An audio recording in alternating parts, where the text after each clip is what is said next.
The champagne wasn't poisoned by accident, it was a message. And the message was clear.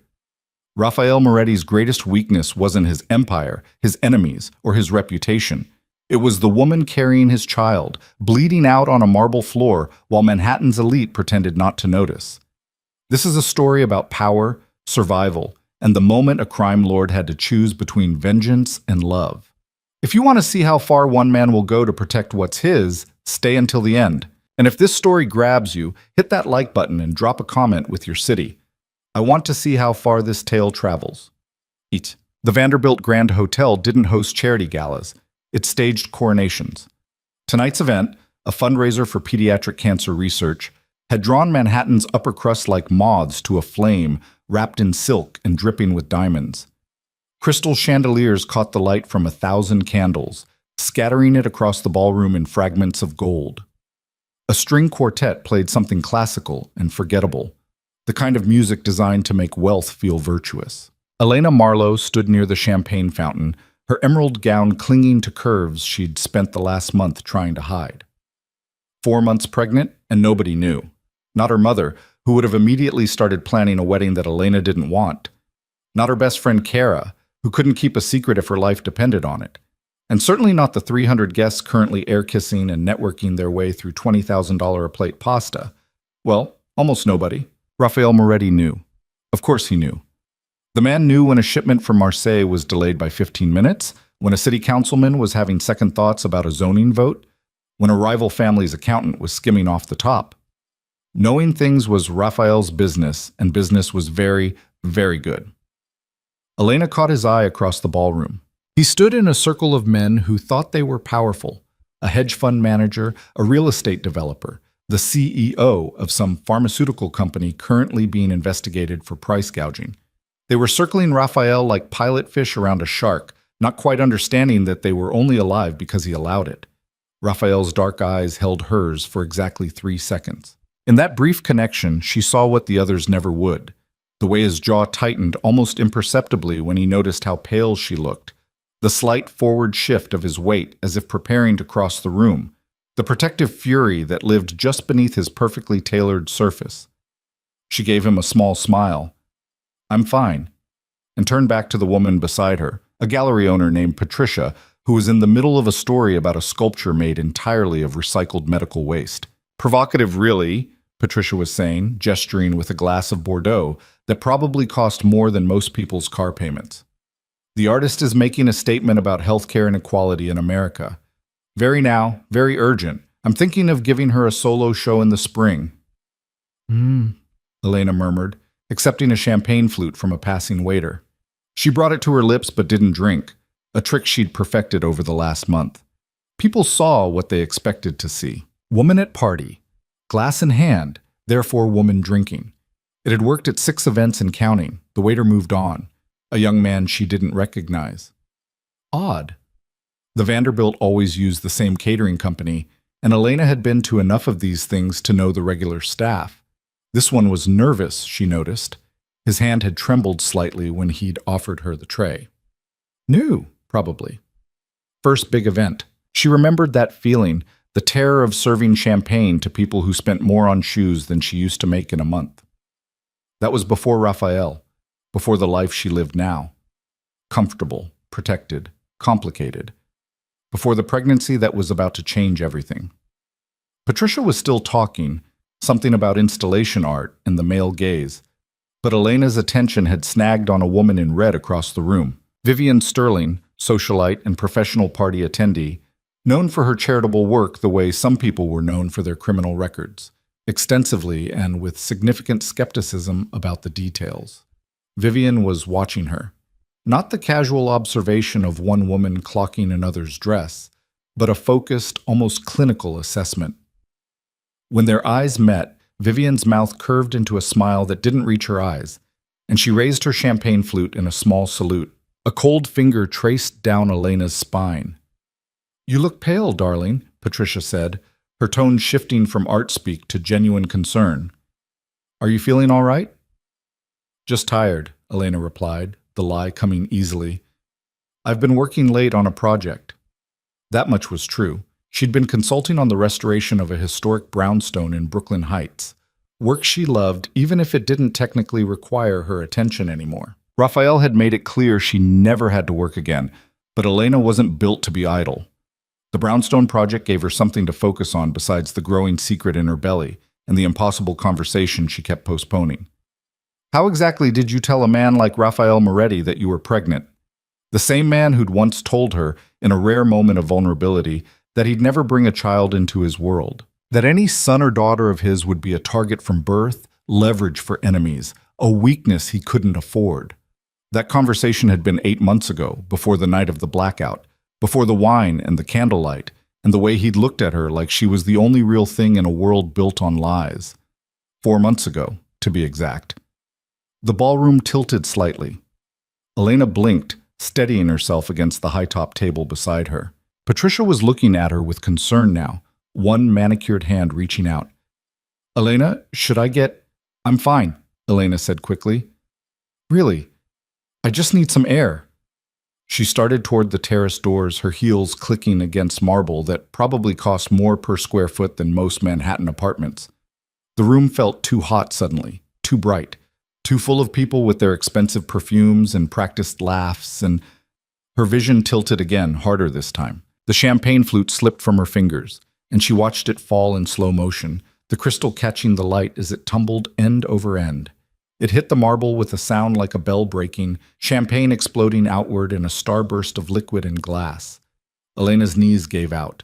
She felt herself falling, felt strong hands catch her before she hit the floor, felt the sharp sting in her palm where a shard had sliced through skin. Blood welled up, bright red against the pale pink of her palm, and she watched it with distant fascination as the ballroom spun around her.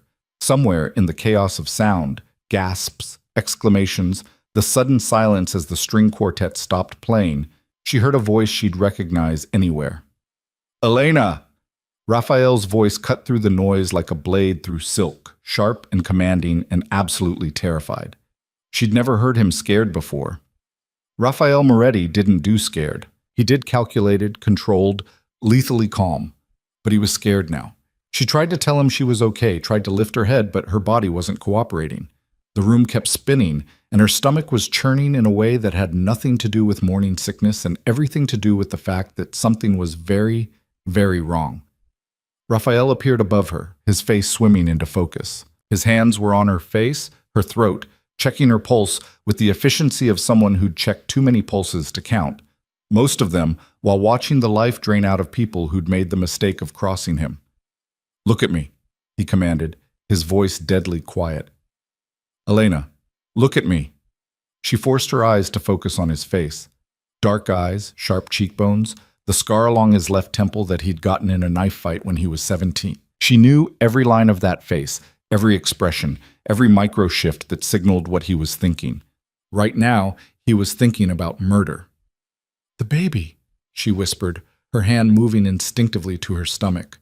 Raphael's eyes went absolutely flat, the expression he wore when he was about to do something that would make men beg for mercy they wouldn't receive. His gaze swept the ballroom, cataloging exits, faces, potential threats with the cold efficiency of a predator selecting prey. When he spoke, his voice carried across the entire room despite being barely above a whisper. It was a voice that made people remember that beneath the tailored suits and the charitable donations and the legitimate business holdings, Raphael Moretti was a man who'd built an empire on broken bones and broken promises. "Nobody leaves." The two words landed like a death sentence. The guests, who'd been murmuring and backing away, froze. Several started to protest. These were people used to getting their way, used to their money and connections opening every door. Raphael didn't even look at them. He pulled out his phone with one hand while keeping the other on Elena's face, his thumb stroking her cheekbone in a gesture so tender it seemed impossible from someone who'd just locked down a room full of Manhattan's elite like prisoners. "Marco," he said into the phone, his eyes never leaving Elena's face, "seal the building, every exit, every stairwell, every service entrance, nobody in, nobody out. I want a full guest list, security footage from every camera, and the name of every staff member working tonight. I want it in 5 minutes." He hung up without waiting for confirmation. Marco Donati, his head of security, knew better than to need confirmation. Raphael, Elena managed, her voice weak. What? Shh. His fingers found her pulse point again, counting. She saw his jaw tighten. You're going to be fine. The baby's going to be fine. But somebody here made a very serious mistake, and I'm going to find out who. The way he said it made Elena's blood run colder than whatever poison was working through her system. She'd seen Raphael angry before, had watched him dismantle a man's entire life with 3 phone calls when that man had tried to extort her for money. But this was different. This was personal. This was about their child. I didn't drink it, Elena said, the words coming out in a rush. The champagne, I didn't drink it, just held it. Skin contact, Raphael said, his voice tight. Some compounds absorb through skin, the heat of your hand on the glass, the time you held it. He looked at her bleeding palm where the glass had cut her, and something murderous flickered across his face. Direct entry into the bloodstream. A man in a tuxedo pushed through the crowd.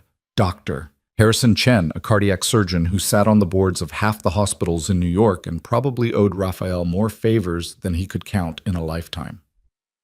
Let me see her, Chen said, dropping to his knees beside them, without regard for his $10,000 suit. Raphael didn't move. You tell me she's fine before you touch her. Raphael, you tell me she's fine, or I find someone who can. Chen met his eyes, and whatever he saw there made him nod slowly. I'll do everything I can, but I need to examine her, and we need to get her somewhere I can work. Raphael stood in one fluid motion, Elena cradled in his arms as if she weighed nothing. She wanted to protest. She could walk, probably. She wasn't an invalid, but another wave of nausea hit her and she pressed her face against his shoulder instead. The donor lounge, Raphael said. Clear it. They moved through the ballroom like a king through his court, guests scattering before them. Elena caught glimpses of shocked faces, Patricia with her hand over her mouth, the hedge fund manager looking vaguely ill, Vivian Sterling in her red dress watching with an expression Elena couldn't quite read. The donor lounge was meant for the Gala's biggest contributors, a private room with leather furniture and a fully stocked bar, and enough quiet prestige to make check writing easier. Raphael kicked the door open and set Elena down on the leather couch, with a gentleness that contradicted the violence in his eyes. Dr. Chen was already pulling supplies from his medical bag. Of course, he had a medical bag at a charity gala. Of course, he was prepared for this. Men in Raphael's orbit learned to always be prepared. Talk to me, Raphael commanded, watching as Chen checked Elena's vital signs. Pulses elevated, pupils responsive but sluggish. Signs of acute distress consistent with toxin exposure. Chen looked up. I need to know what she ingested or came into contact with. Time is critical. Working on it. Raphael's phone was already ringing. He answered without looking at the screen. Tell me. Marco's voice came through, loud enough for Elena to hear. Security footage is being pulled now. Guest list is being compiled. Building is locked down. 2 people tried to leave through the kitchen. They're detained.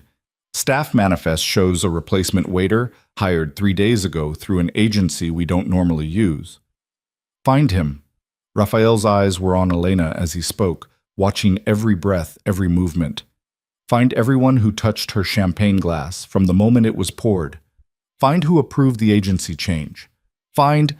Elena convulsed, her body arching off the couch as her stomach rebelled. Chen moved fast, turning her on her side as she vomited violently onto the expensive Persian rug. Raphael was there instantly, one hand supporting her head, the other pressed against the small of her back.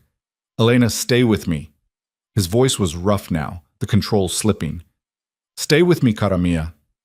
She tried to respond, but another wave hit her, and then another. Her body was trying to purge the poison, and she let it, gasping between spasms while Raphael held her and Doctor. Chen worked around them both with grim efficiency. When the vomiting finally stopped, she was shaking and weak, cold sweat coating her skin. Raphael pulled off his suit jacket and wrapped it around her shoulders, then lifted her back onto the couch. His hands were steady, but she could see the muscle jumping in his jaw, the only tell that he was barely holding it together. The baby, she whispered again. Chen had his stethoscope out, pressing it against her abdomen. Elena watched his face, trying to read his expression, trying to understand what he was hearing. The silence stretched too long. Chen. Raphael's voice was deadly quiet. The baby. Fetal heartbeat is present but rapid. Distress pattern. Chen looked up, meeting Raphael's eyes. We need to get her to a hospital. Full monitoring, possible intervention. No hospitals. Raphael's response was immediate and absolute. Too exposed, too many variables I can't control. Raphael, she needs... I have a facility. Raphael was already dialing. Private, secure, full surgical suite, equipment better than half the hospitals in this city. We'll take her there. Elena wanted to argue, wanted to say that she needed a real hospital, needed doctors who weren't in Raphael Moretti's pocket, but another wave of nausea hit her, weaker this time, but still enough to steal her breath, and she realized that Raphael was right. Someone had just tried to poison her at a charity gala surrounded by security and witnesses. A hospital would be chaos, exposure, opportunity for whoever wanted her dead to try again. The door burst open. Marco Donati strode in, 6'3" of pure intimidation in a suit that couldn't quite hide the shoulder holster underneath. Behind him, two of Raphael's men dragged a young man in a waiter's uniform, the replacement waiter. Even through her haze of pain and fear, Elena recognized him, the nervous one who'd handed her the champagne. Found him trying to climb out a service window, Marco reported. Says he doesn't know anything, just took a job for extra cash. Raphael stood slowly, his movements precise and controlled in a way that made the temperature in the room drop 10 degrees. He walked to the waiter, who was now visibly shaking, and tilted his head as if examining an interesting specimen. What's your name? Raphael asked, his voice pleasant, conversational, the most dangerous tone Elena had ever heard him use. To Tyler Morrison. Look, man, I don't know what... Tyler. Raphael smiled, and Tyler Morrison went absolutely white. Tyler, I'm going to ask you some questions, and you're going to answer them truthfully. If you lie to me, even once, I'm going to hurt you in ways that will make you beg for death.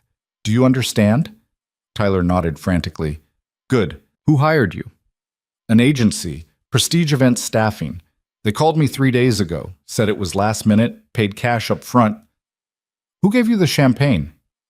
It was on the tray, already poured. I just picked it up and started serving. Who told you to serve it to her specifically? Raphael's voice never changed, still pleasant, still conversational. Nobody. I swear, I was just walking around and the lady took a glass. I didn't even offer it specifically. Raphael's hand shot out, grabbing Tyler by the throat. Not choking, just holding, just a reminder of how easy it would be. Try again, and this time, remember that the woman you poisoned is carrying my child. The words hung in the air. Elena saw Marco's eyes widen fractionally. He'd suspected, but not known for certain. Doctor. Chen didn't react at all, too professional or too smart to show surprise. Tyler was crying now, tears streaming down his face. The woman in red. She pointed you, the pregnant lady, out to me, said to make sure she got a glass from the second tray, the one in the kitchen. I didn't know it was poisoned. I swear to God I didn't know. Raphael released him with a slight push, and Tyler stumbled backward into Marco's men. The woman in red, description. Older, like maybe 50, really put together, fancy dress, lots of jewelry. She gave me $2,000 cash to make sure the right person got the right glass. Vivian Sterling, Elena said from the couch, her voice weak but certain. Raphael turned to look at her, and the expression on his face would have terrified her if it had been directed at her instead of at the woman who'd just tried to kill her and their unborn child. Marco, Raphael said quietly, bring me Vivian Sterling, and anyone else who touched that champagne tray, and the event coordinator who approved the staffing agency change. Bring them all here. Done. Marco pulled out his phone, already giving orders. Raphael returned to Elena's side, his hand finding hers, his thumb tracing careful circles around the cut on her palm where the glass had sliced her. How are you feeling? Like someone tried to poison me. She managed a weak smile. But better. The vomiting helped, I think. Doctor. Chen? Chen was checking her vitals again, his movements efficient. Blood pressure stabilizing, heart rate decreasing. Whatever she ingested, it appears she didn't absorb a lethal dose. The vomiting likely saved her life. He pressed the stethoscope to her abdomen again, listening. Fetal heart rate is still elevated, but starting to normalize. I want her under constant monitoring for the next 48 hours minimum. Raphael nodded. The facility is ready. I want you there with her, full team. Raphael. Elena squeezed his hand.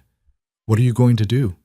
He looked at her, and for a moment the mask slipped, and she saw everything underneath. The fear he'd been controlling, the rage he'd been containing, the absolute determination to destroy anyone who'd threatened his family. I'm going to find out who ordered this, he said simply, and then I'm going to make sure they understand why that was a mistake. The door opened again. This time, Marco's men brought in 3 people, a middle-aged man in a catering manager's uniform, a young woman who Elena recognized as the event coordinator, and Vivian Sterling in her red dress, looking significantly less composed than she had in the ballroom. I demand to know what's going on here, Vivian started, her voice sharp with indignation. You can't just... Sit down. Raphael didn't raise his voice, didn't have to. Vivian sat. The event coordinator was already crying. Mr. Moretti, I don't know what happened, I swear. The agency came highly recommended. All their paperwork was in order. The agency, Raphael interrupted, his attention on the catering manager now. You didn't question using a new staffing company? The manager swallowed hard. Mrs. Sterling specifically requested them. She's on the planning committee, said she had a nephew who worked there, wanted to help him out. It seemed harmless. Raphael's eyes cut to Vivian. She'd gone very pale, but she lifted her chin in defiance. This is ridiculous. I have no idea what you think I've done. You paid a waiter $2,000 to serve poisoned champagne to Elena Marlowe. Raphael's voice was perfectly calm. You identified her as pregnant to someone who wanted that information. And you're going to tell me who? I want my lawyer. You'll get your lawyer. Raphael pulled out his phone and held it up. On the screen was security footage, clear as day. Vivian speaking to Tyler Morrison in the kitchen, money changing hands, Vivian pointing toward the ballroom. Right after you tell me who you're working for. Right after you tell me who wants my child dead. Vivian's composure cracked. You can't prove... Raphael tapped the screen and the video zoomed in. Even without sound, it was clear what was happening. Vivian had orchestrated this. Vivian had targeted Elena specifically. Last chance, Raphael said softly. Who paid you? The silence stretched. Elena could see Vivian calculating, trying to find a way out, trying to determine if Raphael was bluffing about whatever consequences he was implying. She didn't know him well enough to realize he never bluffed. Caruso, Vivian finally said, the name coming out like a confession. Nico Caruso paid me to confirm Elena's pregnancy and report back. He said he just wanted information. I didn't know he was going to... She stopped, but the damage was done. Nico Caruso, heir to the Caruso crime family, Raphael's primary competition in a dozen different markets, the man who'd been trying to undermine Raphael's operations for the last 2 years with increasing desperation. The man who apparently thought killing Elena and Raphael's unborn child would give him an advantage. Raphael went very, very still. It was the stillness of a predator before the strike, and everyone in the room felt it. Even Dr. Chen stepped back slightly, medical professionalism giving way to survival instinct. Where is he? Raphael asked, his voice barely above a whisper. I don't know. I swear I don't know. Vivian was backing away now, stumbling over her own feet. He contacts me. I don't contact him. Marco. Raphael didn't look away from Vivian. Find Nico Caruso. Find every Caruso lieutenant, every associate, every business front. I want locations. I want schedules. I want to know where they eat breakfast and what time they take a shit. I want everything. On it.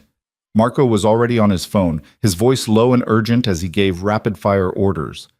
Elena felt another wave of pain roll through her abdomen, different this time, sharper, more localized. She gasped, her hand pressing against her stomach, and Raphael was beside her in an instant. Elena? Something's wrong, she managed. Raphael, something's... Dr. Chen pushed past Raphael, his hands on her abdomen, his face grim. We're out of time. She's bleeding internally. We need to move now, or we're going to lose them both. Raphael scooped her up again, and Elena could feel the tremor in his hands that he was trying to control. Chen, you ride with us. Marco, handle this. I want answers by the time I'm done saving my family. Boss, Marco started. Handle it.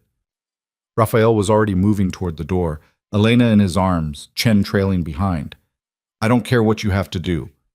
I want Nico Caruso, and I want him alive. I have questions only he can answer.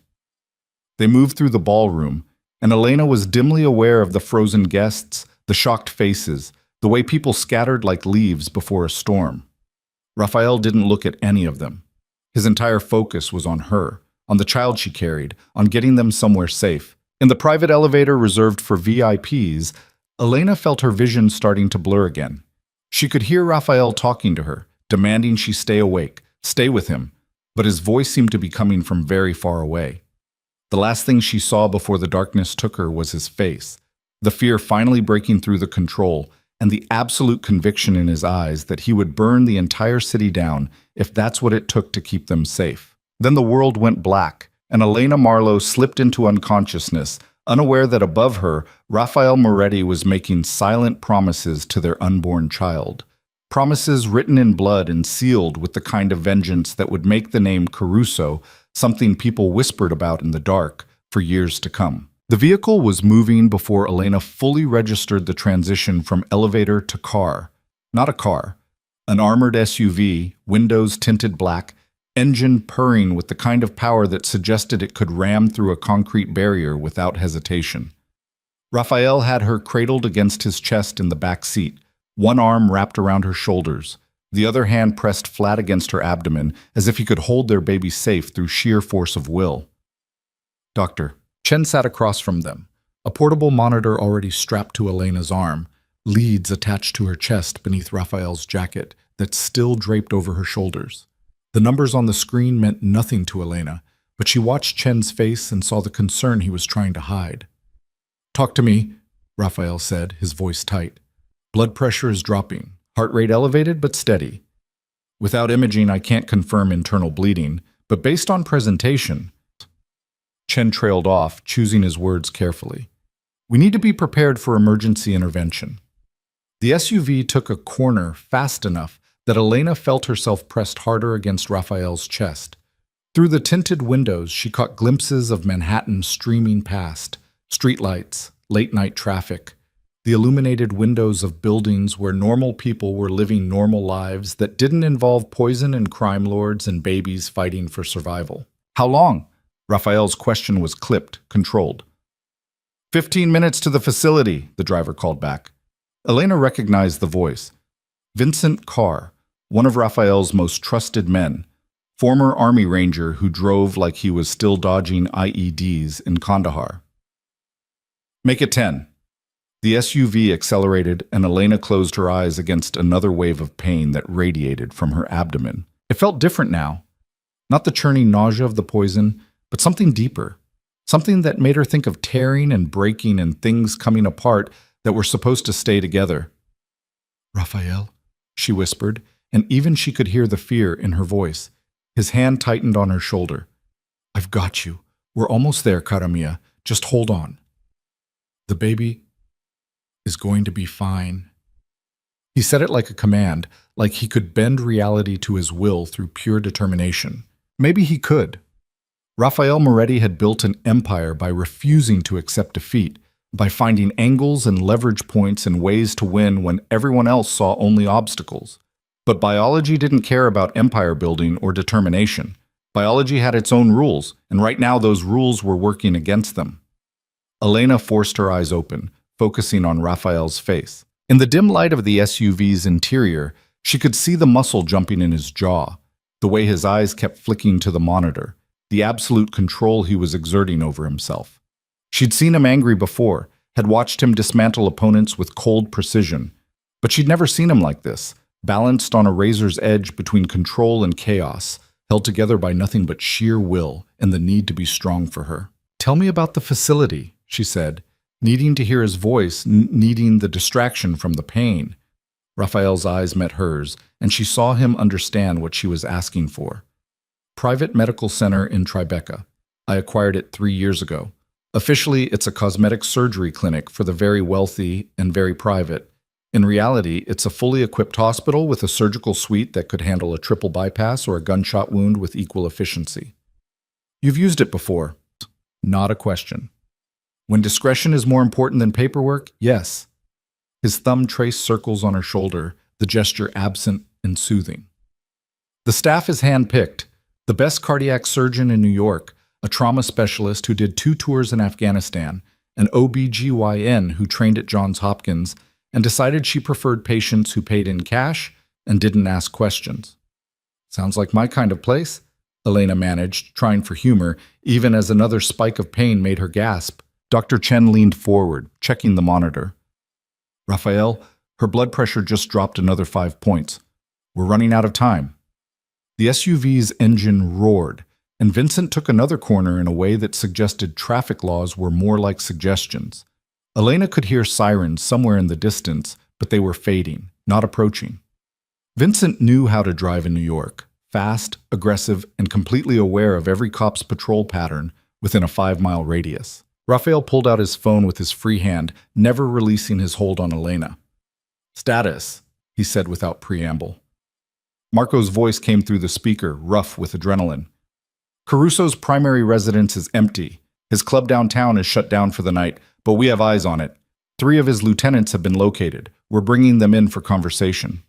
Vivian Sterling, secured at the warehouse on 10th Avenue. The event coordinator and the waiter are with her. The catering manager turned out to be clean, just an idiot who didn't ask the right questions. I sent him home. "And Nico?" There was a pause. "We're working on it. He's gone to ground, but he can't hide forever. Every asset we have is looking." Raphael's expression went flat, the mask settling back into place. "Marco, I need Nico Caruso in front of me within the next 6 hours.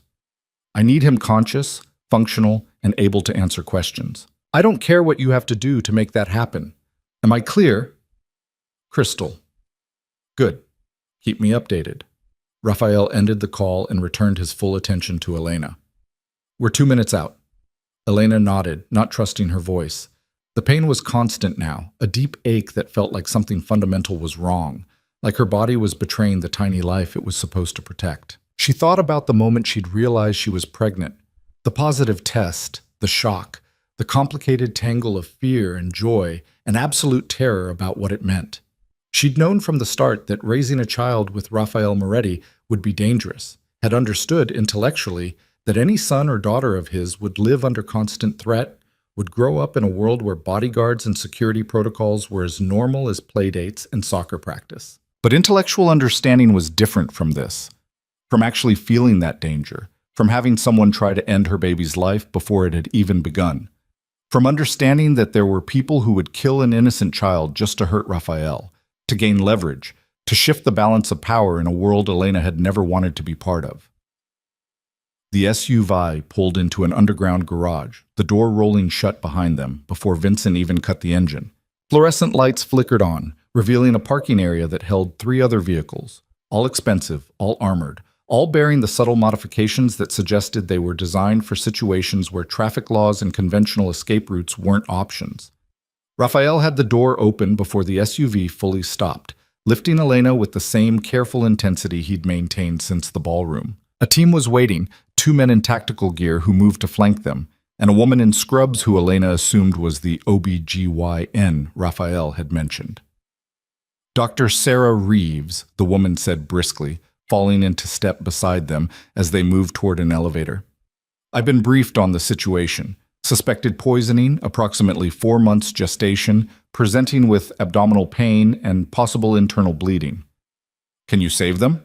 Raphael's question was blunt, direct. "Doctor." Reeves met his eyes without flinching. "I'm going to do everything I can, but I need you to understand that at 4 months, if we're forced to deliver, the survival rate is extremely low. Almost 0, in fact. Then we don't deliver." "Raphael." Dr. Reeves stopped walking, forcing him to stop as well. "If Elena is bleeding internally, if the placenta has separated or there's been significant trauma, we may not have a choice. I can try to save the pregnancy, but my first priority has to be saving your wife."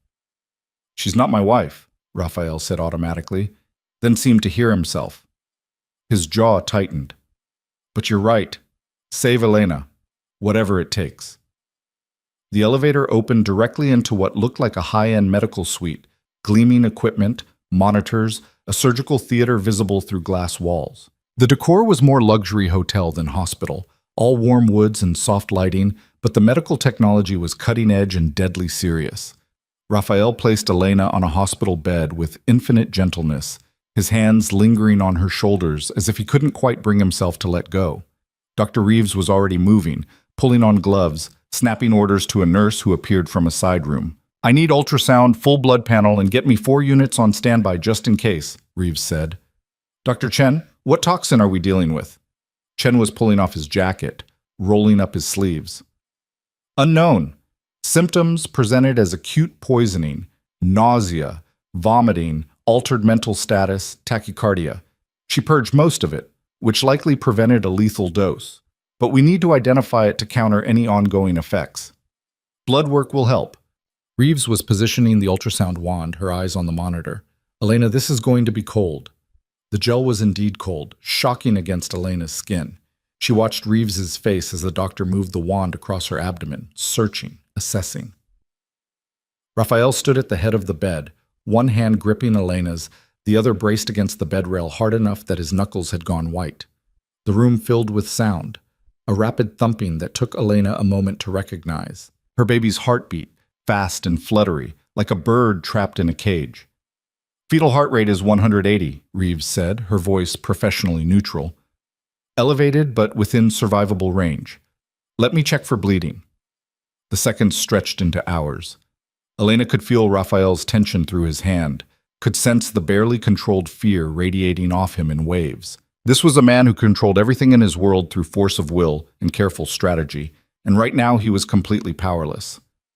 "No visible placental abruption," Reeves said finally, and Elena felt Raphael's grip loosen fractionally. "No obvious hemorrhaging. The cramping you're feeling is likely uterine irritation from the toxin, possibly early contractions, but I'm not seeing active labor." "So the baby's okay?" Elena asked, her voice small. "The baby is stressed but stable. You, however, are another story." Reeves moved the wand higher, her frown deepening. "You have fluid accumulating in your peritoneal cavity. Not a lot, but enough to concern me. Could be from the toxin causing vascular permeability, could be minor internal bleeding we can't visualize yet. Either way, I want you on complete bed rest with continuous monitoring." "For how long?" "Until I'm confident you're both out of danger. Minimum 48 hours, possibly longer." Raphael's phone buzzed. He glanced at it, then back at Elena. "I need to take this." "Go," Elena said, even though every part of her wanted him to stay. "I'm okay. Dr. Reeves has me." He hesitated, war playing out across his face, the need to be with her versus the need to hunt down the people responsible. Finally, he bent and pressed his lips to her forehead, the gesture so tender it made her chest ache. "I'll be right outside," he murmured. "You need me, you call. Anything, cara mia, anything at all." Then he was gone, stepping into the hallway, and Elena could hear his voice through the partially open door, sharp and commanding, as he took Marco's call. Dr. Reeves adjusted the IV, her movements efficient. "He's terrified," she observed quietly. "Raphael doesn't do terrified." "Everyone does terrified when it's someone they love." Reeves smiled slightly. "I've known Raphael Moretti for 5 years. Treated gunshot wounds, knife injuries, one memorable case involving a broken bottle and truly impressive loss of blood. Never seen him rattled. But you've got him completely undone." Elena didn't know what to say to that. She and Raphael had never defined what they were to each other. Lovers, yes, but beyond that? They danced around the question for months, both of them too scared or too practical to put words to the thing that had grown between them. "The pregnancy was unplanned," Elena heard herself say. "The best ones usually are." Reeves was adjusting monitors now, her attention split between Elena and the screens showing vital signs. "For what it's worth, I think you're going to be fine. The baby, too. Whatever toxin was used, you didn't absorb enough for a lethal dose, and your body is handling it. But the stress, the trauma, that we need to manage carefully." From the hallway, Elena could hear Raphael's voice rising, not quite shouting, but close. The kind of cold fury that was somehow more frightening than rage. "I don't care if you have to tear apart every building in Lower Manhattan. Find him. Find Nico Caruso and bring him to me. A pause, then. No, Marco. Not dead. I want him alive. I want him conscious. I want him to understand exactly what he's done and exactly what it's going to cost him. Another pause. Do it! And Marco? Anyone who gets in your way, anyone who tries to protect him, anyone who even thinks about warning him, they made their choice. Handle them accordingly. Elena closed her eyes, trying not to think about what handle them accordingly meant in Raphael's world. Trying not to imagine the violence that was being unleashed right now across the city, all because someone had tried to hurt her and their baby. You knew what he was when you fell for him, Reeves said quietly, as if reading her thoughts.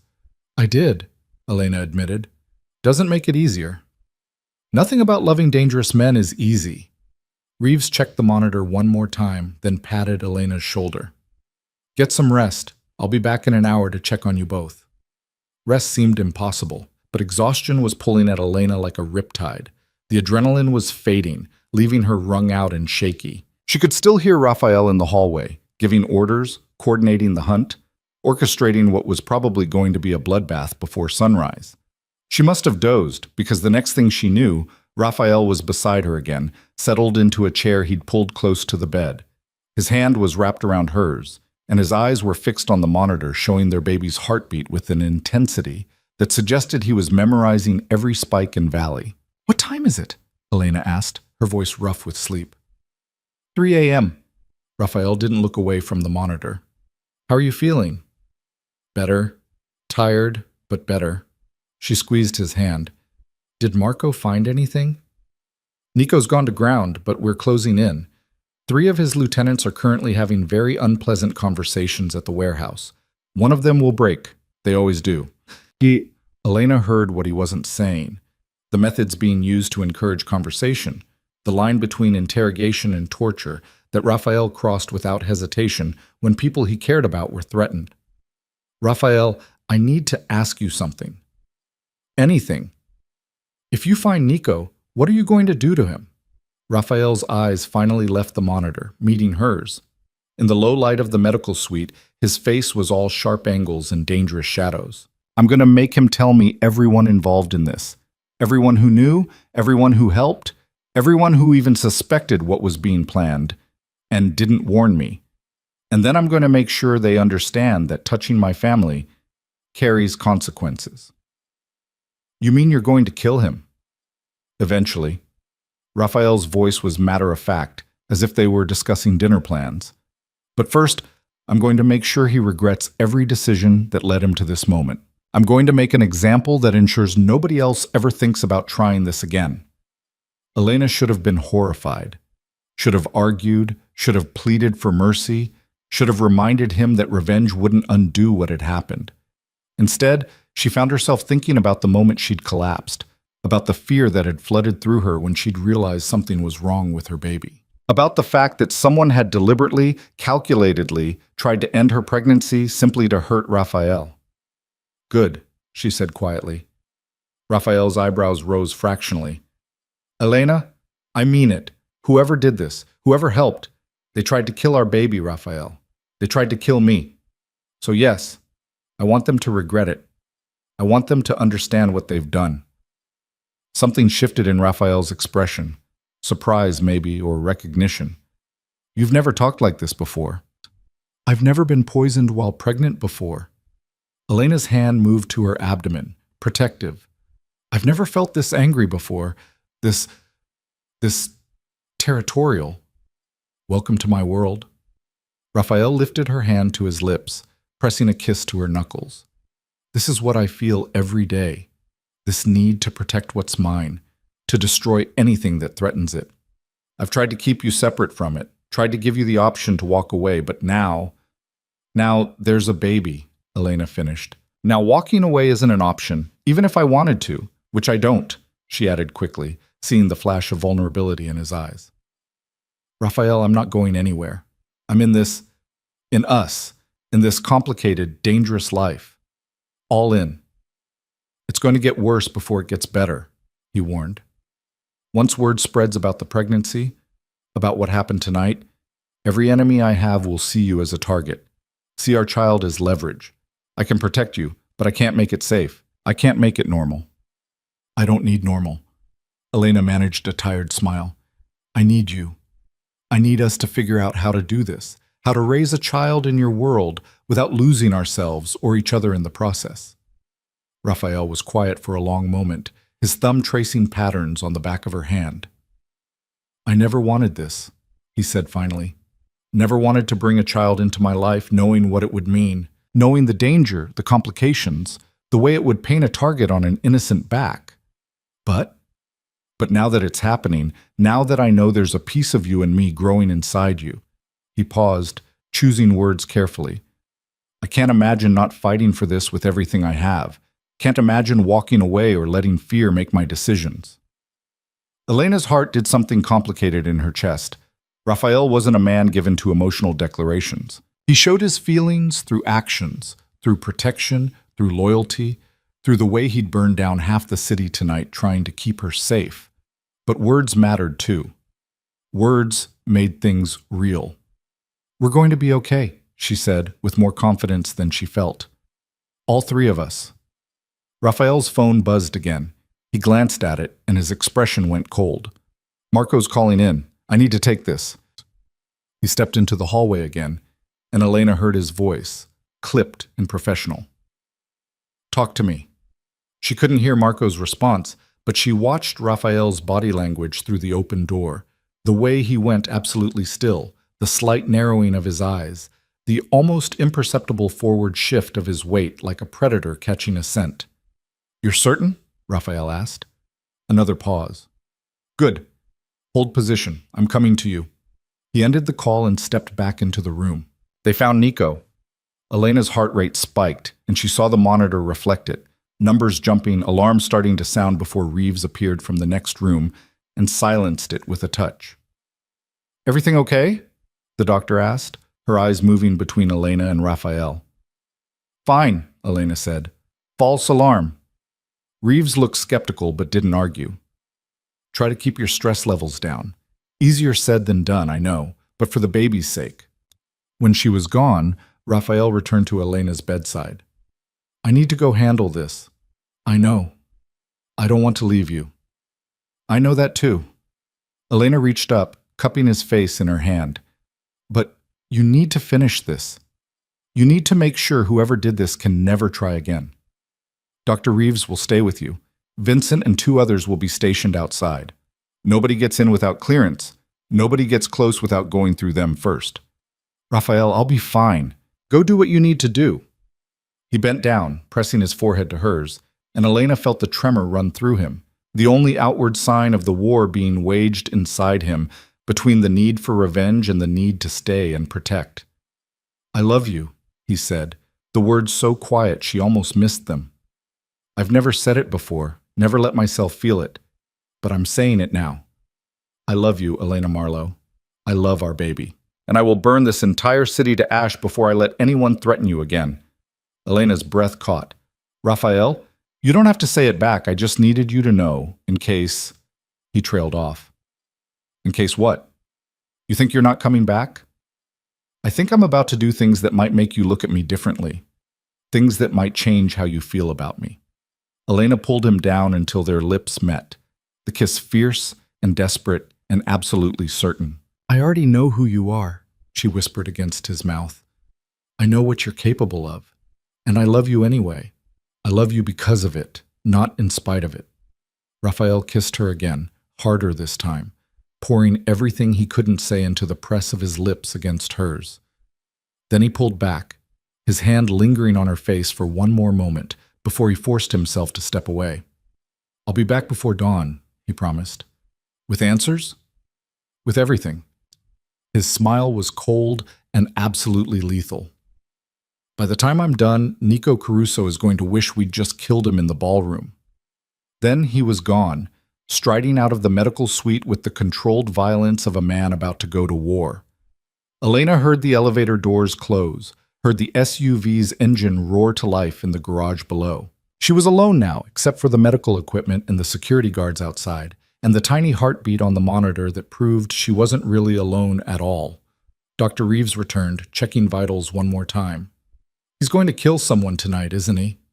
Probably several someones, Elena said honestly. And you're okay with that? Elena thought about the question, really thought about it. Thought about the woman she'd been before Raphael, the one who'd believed in law and order and civilized solutions to problems. The one who'd never imagined herself falling for a criminal, let alone carrying his child. That woman was gone, burned away the moment someone had tried to poison her and her baby at a charity gala. They tried to kill my child, Elena said quietly. So yes, I'm okay with Raphael making sure they can never try again. I'm okay with him doing whatever needs to be done to protect our family. Reeves nodded slowly. Then I hope he makes it count. He will, Elena said with absolute certainty. Raphael always does. She closed her eyes, one hand resting on her abdomen where their baby was fighting to survive, and tried not to think about what Raphael was doing across the city. Tried not to imagine the violence, the interrogations, the cold precision with which he would dismantle everyone involved in tonight's attack. But sleep wouldn't come. So instead, Elena lay in the darkness and listened to her baby's heartbeat on the monitor, and waited for Raphael to come back to her with blood on his hands and vengeance in his eyes. And somewhere in the night, in a warehouse on the edge of the city, Nico Caruso was about to learn why threatening Raphael Moretti's family was the last mistake he would ever make. The warehouse on 10th Avenue had seen better days. Correction, it had seen better decades. The building squatted between a defunct textile factory and a parking lot that serviced exactly nobody, its brick facade stained with decades of city grime and neglect. But the decrepit exterior was deliberate camouflage. Inside, the warehouse had been converted into something far more functional: soundproofed rooms, reinforced doors, and enough security measures to make a federal lockup jealous. Raphael's SUV pulled into the loading bay at 3:47 a.m. Vincent killed the engine but didn't move to get out, waiting for Raphael's signal. Through the windshield, Raphael could see Marco standing near the entrance, talking on his phone, his expression grim. "Stay with the vehicle, idiot," Raphael said, already opening the door. "Engine running. If I call, you get to the medical facility in under 8 minutes. Understood?" "Yes, sir."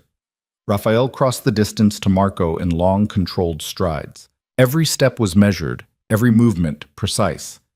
He'd learned long ago that control was everything. Control of his emotions, his reactions, his empire. Lose control, and you lost everything.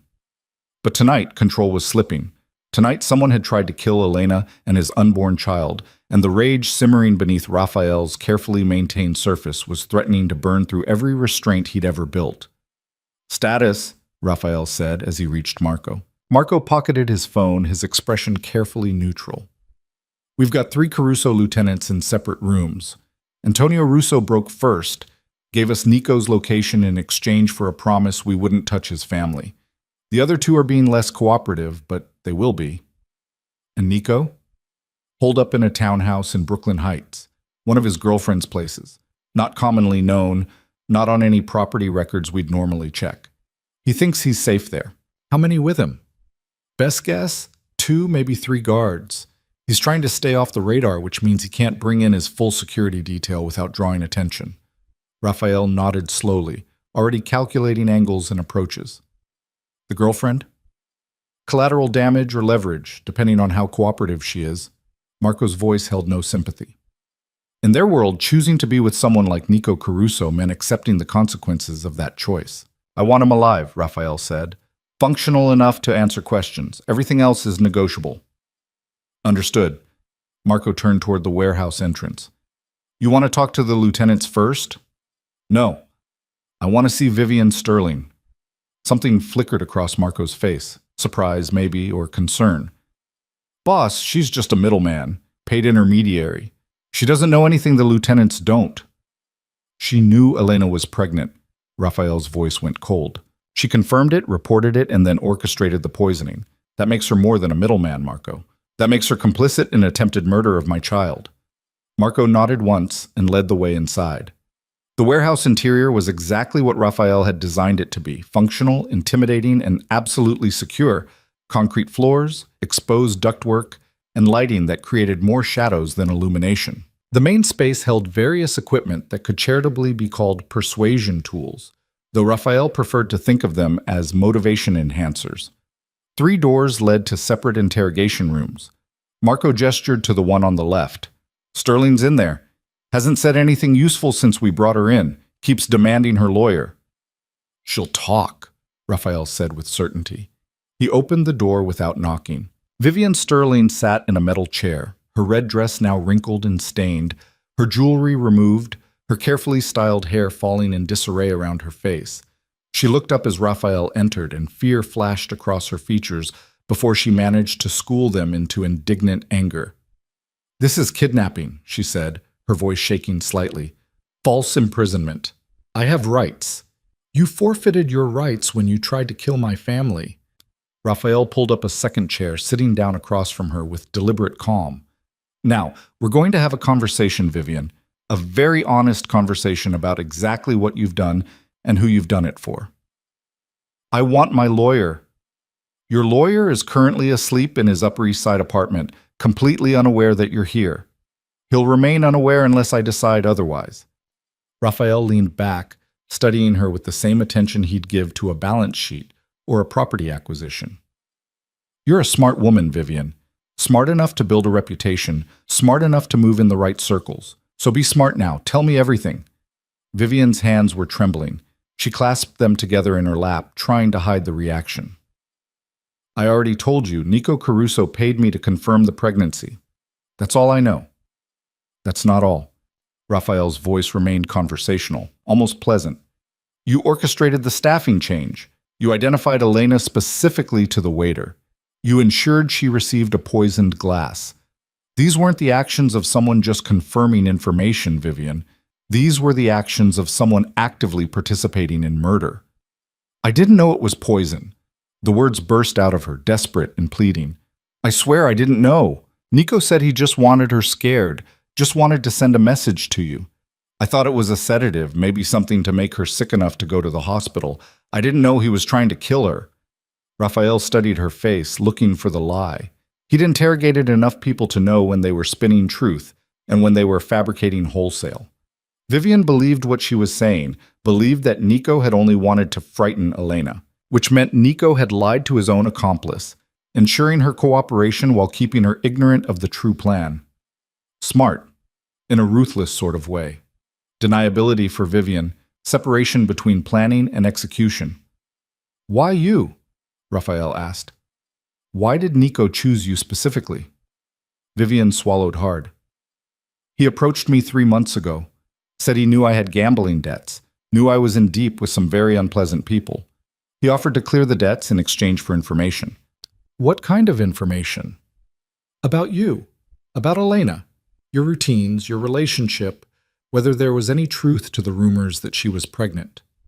Vivian's eyes filled with tears. "I needed the money, Raphael. The people I owed, they were threatening my daughter. I had no choice." Everyone always had a choice. That's what Raphael had learned in his years building his empire. Sometimes the choices were all terrible, sometimes they were between bad and worse, but there was always a choice. Vivian had chosen to betray Elena to protect her own daughter. Understandable, even sympathetic in its own twisted way. But understanding didn't equal forgiveness. "How did you confirm the pregnancy?" Raphael asked. "I hired a private investigator. He followed Elena, documented her visiting an OB/GYN in Soho, confirmed the appointment type.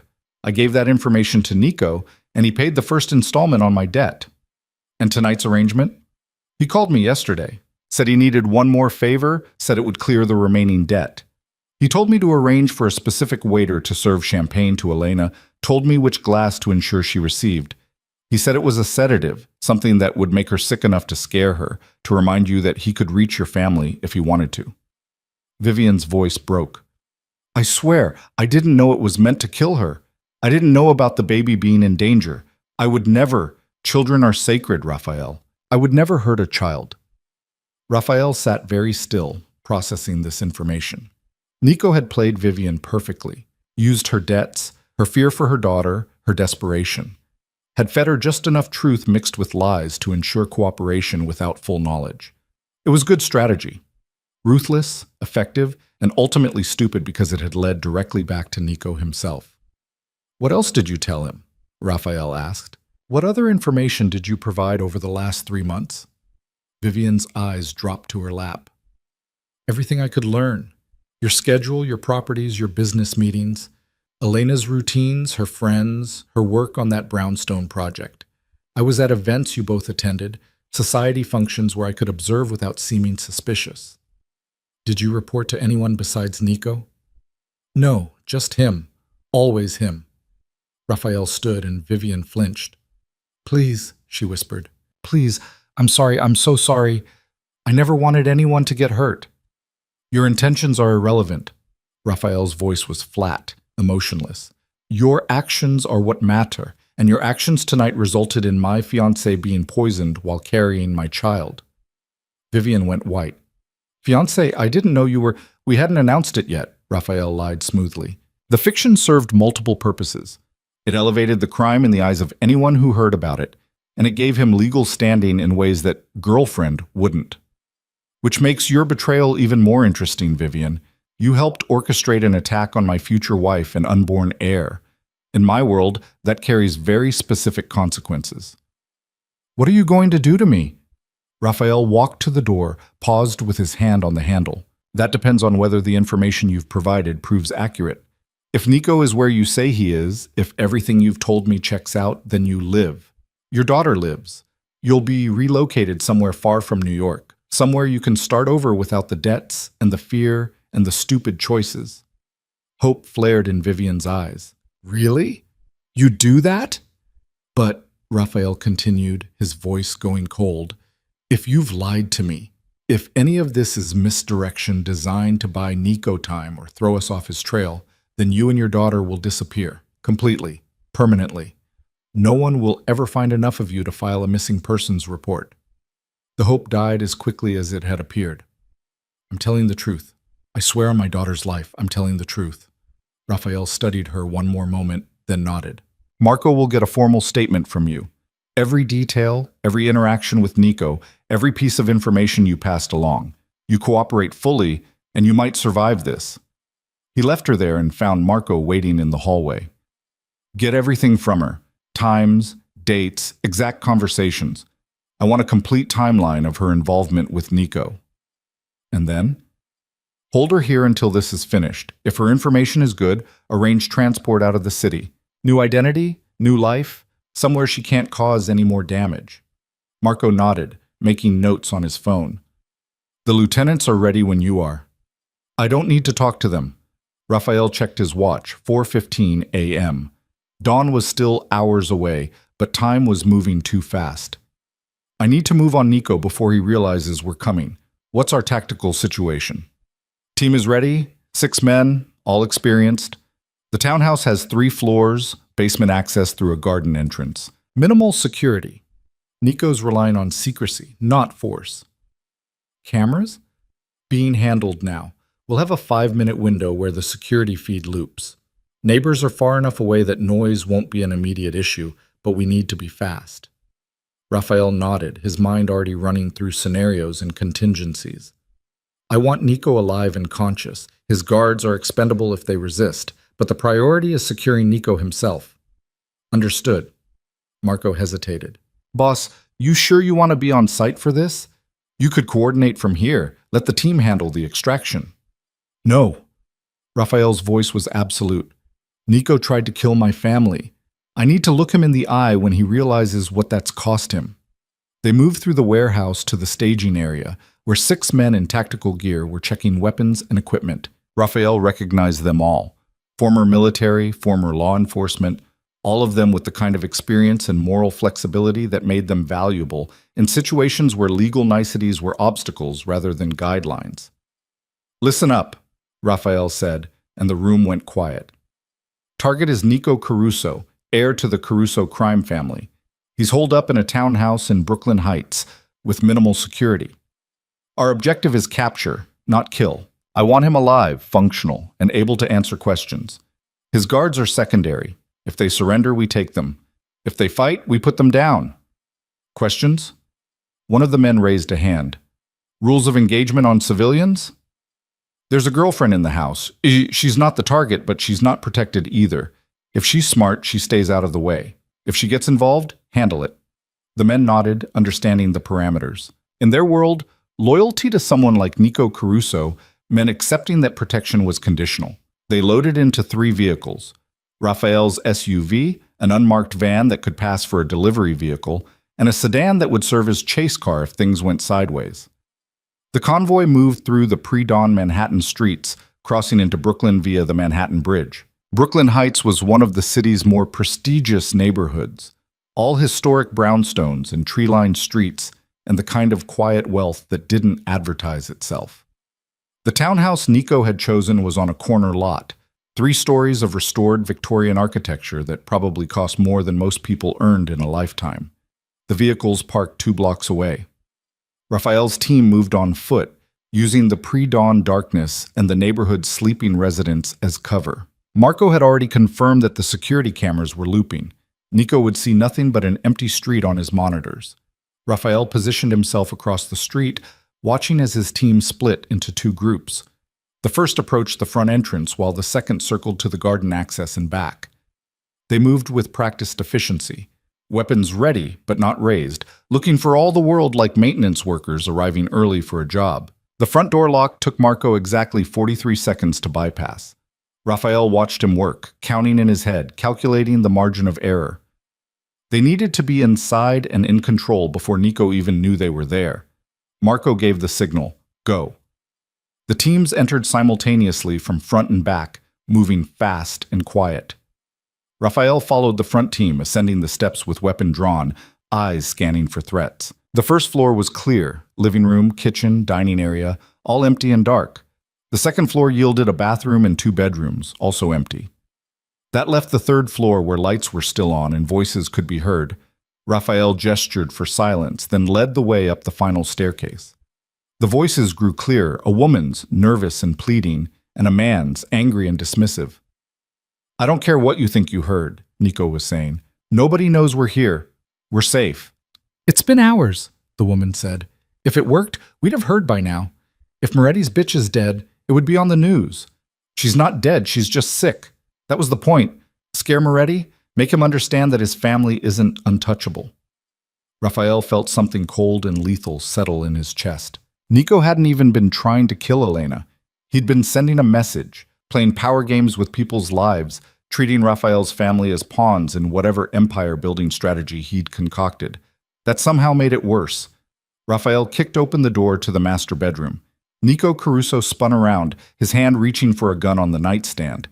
He never made it. One of Raphael's men put 2 rounds into the nightstand itself, the wood exploding in splinters, the gun skittering across the floor. "Don't move," Raphael said quietly. Nico froze. He was younger than Raphael, maybe 32 or 33, with the kind of slick confidence that came from being born into power rather than earning it. His silk pajamas probably cost more than the average monthly rent, and his expression held more annoyance than fear. That would change. The woman, blonde, mid-20s, wearing nothing but an oversized t-shirt, screamed. One of Raphael's men moved to secure her, zip-tying her hands and pulling her away from Nico. "Raphael Moretti," Nico said, his voice attempting confidence and almost succeeding. "Breaking and entering. Armed assault. My lawyers are going to have a field day with this." "Your lawyers are going to have trouble finding enough of you to file paperwork," Raphael replied, moving further into the room. "Marco, secure the house. I want every entrance locked down, every phone disabled, every camera erased." "On it." Raphael turned his full attention back to Nico. "You tried to kill my fiancée tonight. I tried to scare her. There's a difference." "Not to me." Raphael raised his weapon, the movement casual but absolutely controlled. "Not when she's 4 months pregnant with my child." Nico's confidence flickered. "Pregnant? I didn't—" Vivian said a lot of things. Most of them under the mistaken impression that you were just trying to frighten Elena, not poison her. Raphael lowered the gun, but only slightly. "Tell me, Nico, when exactly did you decide that targeting my family was a smart strategic move?" "Your family?" Nico laughed, the sound nervous and too loud. "She's your girlfriend, Moretti, a side piece. This is business, not personal." Raphael moved faster than Nico could react. crossing the distance between them and slamming him against the wall hard enough to rattle the expensive artwork hanging there. The gun pressed against Nico's temple, cold metal against warm skin. "Say that again," Raphael whispered. "Call her a side piece one more time, and I'll paint this very expensive wallpaper with your brains." Nico's eyes went wide, real fear finally breaking through the bravado. Okay. I'm sorry, I didn't mean... You didn't mean to poison a pregnant woman? You didn't mean to try to kill my unborn child? You didn't mean to start a war you have absolutely no chance of winning?" Raphael pressed the gun harder against Nico's temple. "Which part didn't you mean, Nico?" "The baby," Nico gasped. "I swear I didn't know about the baby. Vivian confirmed she was pregnant, but I thought you wouldn't care. Thought it was just some accident you'd pay to make go away." You didn't think, Raphael agreed. "That's been your problem since the day your father died and left you in charge of an empire you're not smart enough to run. You don't think, Nico. You react. You make moves without understanding the consequences. You play games with people who are better at this than you'll ever be." He pulled the gun back but didn't lower it. "Here's what's going to happen now. You're going to tell me everyone involved in tonight's attack. Every person who knew, every person who helped, every person who even suspected what you were planning. And then you're going to help me dismantle every single one of them. And if I refuse?" Raphael smiled, and Nico went absolutely pale. "Then I start with your girlfriend over there. Then I move to your mother, your sister, your 15-year-old nephew who just got accepted to Princeton. Then I work my way through your entire organization until everyone you've ever cared about understands what it costs to threaten my family." The color drained from Nico's face. "You wouldn't. My family had nothing to do with this. Neither did my unborn child." Raphael's voice went absolutely flat. "You made this personal, Nico. You brought family into it, so now we play by those rules." Nico was shaking now, all the confidence gone, replaced by the dawning realization that he'd made a catastrophic miscalculation. "What do you want to know?" "Everything." What followed was a masterclass in interrogation. Raphael didn't need violence, though violence was implied in every word, every gesture, every reminder of exactly what Raphael was capable of when someone threatened the people he loved. Nico talked because talking was the only option that ended with him and his family intact. The conspiracy was larger than Raphael had initially suspected. 3 Caruso lieutenants had been involved, along with the event coordinator, Vivian Sterling, and a pharmaceutical consultant who'd provided the poison. The consultant had assured Nico it would only cause severe illness, not death, though whether that was true or whether Nico had simply chosen to believe it was debatable. "The poison," Raphael said. "What was it?" "Synthetic compound, something the consultant developed. Supposed to mimic food poisoning, cause symptoms severe enough to hospitalize but not kill. He said pregnant women were more susceptible, that it would make her really sick but wouldn't hurt the baby." Raphael felt rage flood through him, hot and immediate. The casual way Nico discussed poisoning Elena, as if it were a business transaction rather than attempted murder, made Raphael want to put a bullet through his skull and deal with the consequences later. But Elena was alive. Their baby was alive. And Nico had information Raphael still needed. "The consultant's name and location," Raphael demanded. Nico provided both. A former pharmaceutical researcher named Dr. Gerald Kemp, currently operating a private lab in New Jersey, where he developed custom compounds for clients who preferred not to involve legitimate medical facilities. "Who else?" Raphael asked. "Who else in your organization knew about the plan?" "Just the 3 lieutenants. Marco has them already, right? Antonio, Frank, and Sal. They helped coordinate everything, made sure Vivian had access to the right events, made sure the consultant could deliver the compound without being traced." "Your father," Raphael said. "Does he know?" Nico looked away, and Raphael saw the answer in his face before he spoke. "My father's retired. He doesn't get involved in day-to-day operations anymore." "That's not what I asked." "He knew I was making a move against you. Didn't know the specifics, but he knew I was trying to apply pressure, trying to weaken your position so we could expand into your territories." Raphael nodded slowly, processing this. Nico's father, Salvatore Caruso, was old-school crime, brutal when necessary, but with a code that didn't usually involve targeting families unless absolutely unavoidable. If Salvatore had known the full plan, he might have stopped it. Or he might not have cared. Retirement didn't erase decades of ruthless empire building. Where is he? Raphael asked. His estate in Connecticut. He's been there for 6 months, hasn't come into the city. Like I said, he's retired. Raphael's phone buzzed. He checked it without lowering his weapon. A text from Dr. Reeves. Elena stable. Baby's heartbeat normalizing, both resting comfortably. Relief flooded through him, so intense it was almost painful. They were okay. His family was okay, which meant Raphael could focus entirely on destroying the people who'd threatened them. Marco, Raphael called. Bring the van around. We're transporting Mr. Caruso to the warehouse for a more thorough conversation. Nico's eyes went wide. You said if I told you everything, I said I'd help you understand the consequences of your actions. Raphael's smile was cold. We're just getting started.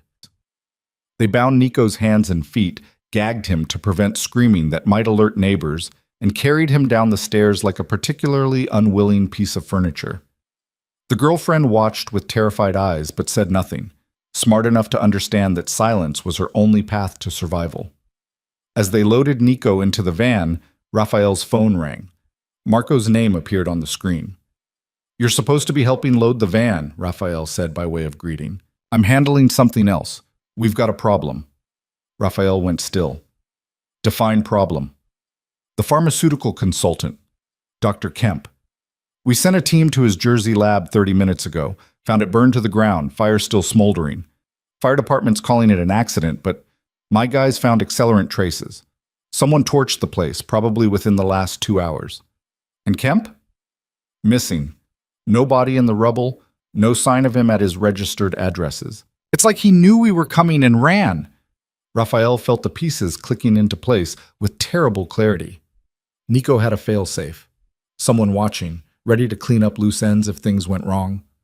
That's my read too, which means someone in the Caruso organization knows the plan failed and is already trying to cover tracks. Raphael thought fast, calculating angles and probabilities. The 3 lieutenants, get them on the phone. Now. I want to know who else they told.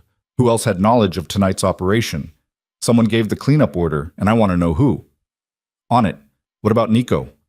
Raphael looked at the van where Nico was secured, bound and helpless. Bring him to the warehouse. We're not done with him yet, but be prepared. This just got more complicated. He ended the call and climbed into his SUV. Vincent was already behind the wheel, engine running. Back to the warehouse, Raphael ordered. And Vincent? Make it fast. We're running out of time. The convoy moved through Brooklyn's empty streets, heading back toward Manhattan. Raphael's mind was already 3 moves ahead, calculating which Caruso operations to hit first, which assets to seize, which allies to turn against them. But underneath the strategy, underneath the cold calculation of warfare and empire building, was something more visceral, the absolute certainty that before the sun rose, Nico Caruso would regret every decision that had led to this moment. Elena and their baby were safe. Now Raphael could focus on making sure they stayed that way, and that meant making an example that would echo through New York's underworld for generations to come. The warehouse felt different when Raphael returned. The space that had seemed merely functional an hour ago now carried the weight of what was about to happen. A reckoning that would reshape the balance of power in New York's underworld. The overhead lights cast harsh shadows across concrete floors that had seen their share of violence, and the air itself seemed to hold its breath in anticipation. Nico was dragged from the van, still bound and gagged, his silk pajamas incongruous against the industrial brutality of his surroundings. His eyes were wild now, darting from face to face, looking for mercy he wouldn't find. Raphael watched dispassionately as his men secured Nico to a chair in the central interrogation room, positioning him beneath a light that would make every expression, every lie, impossible to hide. Marco appeared at Raphael's shoulder, his phone still pressed to his ear. Antonio Russo is talking, says there was a contingency plan. If anything went wrong tonight, someone named Victor was supposed to clean up loose ends and get out of the city. Victor who? Russo doesn't know a last name. Says he's Salvatore Caruso's man, not Nico's. Been with the family for 20 years, handles the kind of problems that can't be solved with money or threats. Marco's expression was grim. Professional cleaner. If Kemp's lab is torched and the consultant is missing, Victor's already started working through the list. Raphael felt ice slide down his spine. What list? everyone involved in tonight's operation. Victor's job is to eliminate anyone who can connect the Caruso family to the poisoning. That includes Vivian Sterling, the 3 lieutenants, the event coordinator. Marco paused, his meaning clear. And Elena. Raphael's voice went absolutely flat. Victor knows she can identify everyone involved. She's the primary witness. Which makes her the primary target, yes. Raphael was already moving, phone out, dialing the medical facility. It rang twice before Dr. Reeves answered, her voice professional but concerned. Raphael, is everything... I need to know Elena's security status right now. Vincent posted guards at every entrance. No one's come through except my staff, and they're all accounted for. What's wrong? There's a cleaner working for the Caruso family. Professional, experienced, and currently eliminating everyone connected to tonight's attack. Elena is on that list. He heard Reeves' sharp intake of breath. I'll lock down the facility immediately. No one in or out without your personal authorization. Not good enough. I'm sending reinforcements, 10 men, heavily armed. They'll be there in 15 minutes. Until then, I want Elena in the most secure room you have, with at least 3 guards inside with her at all times. Raphael, she's sleeping. Moving her could stress the baby. If Victor gets to her, there won't be a baby to stress. Raphael's voice cut like a blade. Move her now, Dr. Reeves. Wake her up gently, explain the situation, but get her somewhere secure. Do it now. Understood. Raphael ended the call and turned to Marco. Pull everyone we can spare from other operations. I want that medical facility locked down like a fortress. Victor tries to get in. I want him stopped with extreme prejudice. Already making calls. Marco was working his phone with practiced efficiency. But boss, we've got another problem. The 3 lieutenants, if Victor's cleaning house, they're targets too, and they're all here, in our custody.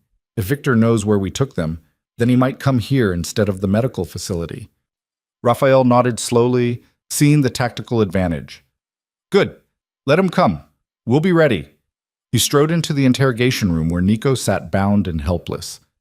The younger man's eyes tracked Raphael's movement with the focused intensity of prey, watching a predator circle closer. Raphael removed Nico's gag with one sharp pull. Nico gasped for air, coughing. You can't do this. Your father sent Victor. Raphael's voice was conversational, almost pleasant. Professional cleaner, been with your family for 20 years. Currently working through a kill list that includes everyone involved in tonight's attack, including you, I'd imagine. The color drained from Nico's face. That's not... My father wouldn't... Your father is old school, Nico. He understands that loose ends are liabilities. And right now, you're the biggest loose end of all. Raphael pulled up a chair, sitting down directly in front of Nico. You failed to kill Elena. You failed to cover your tracks. You're sitting in my warehouse, surrounded by my men, ready to tell me everything I want to know about your organization. From your father's perspective, you're not an heir anymore. You're a problem that needs solving. He wouldn't kill his own son. Wouldn't he? Raphael leaned back, studying Nico's face. How many men has your father eliminated over the years? How many people who threatened his empire, who became liabilities, who knew too much? And you think he'll make an exception for you just because you share DNA? Nico's breathing was coming faster now, panic setting in as Raphael's words found their mark. If Victor's really cleaning house, then everyone's in danger. Your men, the people you're holding here. I'm counting on it. Raphael's smile was cold. See, Victor is good at his job, but he's used to working in the shadows, hitting soft targets who don't see him coming. He's not used to walking into a fortress designed for exactly this kind of assault. Understanding dawned in Nico's eyes. You're using us as bait. You want Victor to come here. I want Victor to try, because when he does, we'll have a conversation about who gave the cleanup order and why. And then I'll have leverage against your father that goes beyond just you. The door opened and Marco entered, his expression tense. Boss, we've got movement. 3 vehicles approaching from different directions, all of them suspicious. Could be Victor's team. Raphael stood, his hand moving to his weapon. How long? 5 minutes, maybe less. Lock it down. Nobody in, nobody out without my authorization. I want fields of fire established at every entrance, and I want eyes on those vehicles. If they're hostile, we engage the moment they show intent. Marco nodded and left, already shouting orders. Raphael turned back to Nico, who was now visibly shaking. "You're going to leave me here?" Nico's voice cracked. "If Victor comes, if he gets inside, then you better hope I'm right about my defenses." Raphael walked to the door, paused. "Your father made a choice, Nico. He chose to clean up your mess rather than protect you. That should tell you everything you need to know about where you stand in his empire." He left Nico there and moved to the warehouse's command center, a converted office space that held security monitors showing every angle of the building and the surrounding streets. Marco was already coordinating with the team, his voice calm and controlled despite the mounting tension. "Vehicle 1 is holding position 2 blocks east," Marco reported. "Sedan, 3 occupants, watching our entrance. Vehicle 2 is circling, looks like they're mapping our perimeter. Vehicle 3 just pulled into the parking lot across the street." Raphael studied the monitors, watching the vehicles move with coordinated precision. Professional work, military training, maybe law enforcement background. This is Victor's team. Do we engage? Not yet. Let them make the first move. I want to see their strategy before we show our hand. Raphael pulled out his phone, checking for updates from the medical facility. A text from Vincent confirmed that the additional security had arrived, and Elena was secure in a windowless room in the facility's basement, surrounded by enough firepower to hold off a small army. One less thing to worry about. The monitors showed movement, figures emerging from the vehicles, dressed in dark clothing, faces covered. They moved with the practiced efficiency of people who'd done this before, spreading out to cover multiple angles of approach. "Count?" Raphael asked. "9 that I can see. Could be more in reserve." Marco was watching the screens with intense focus.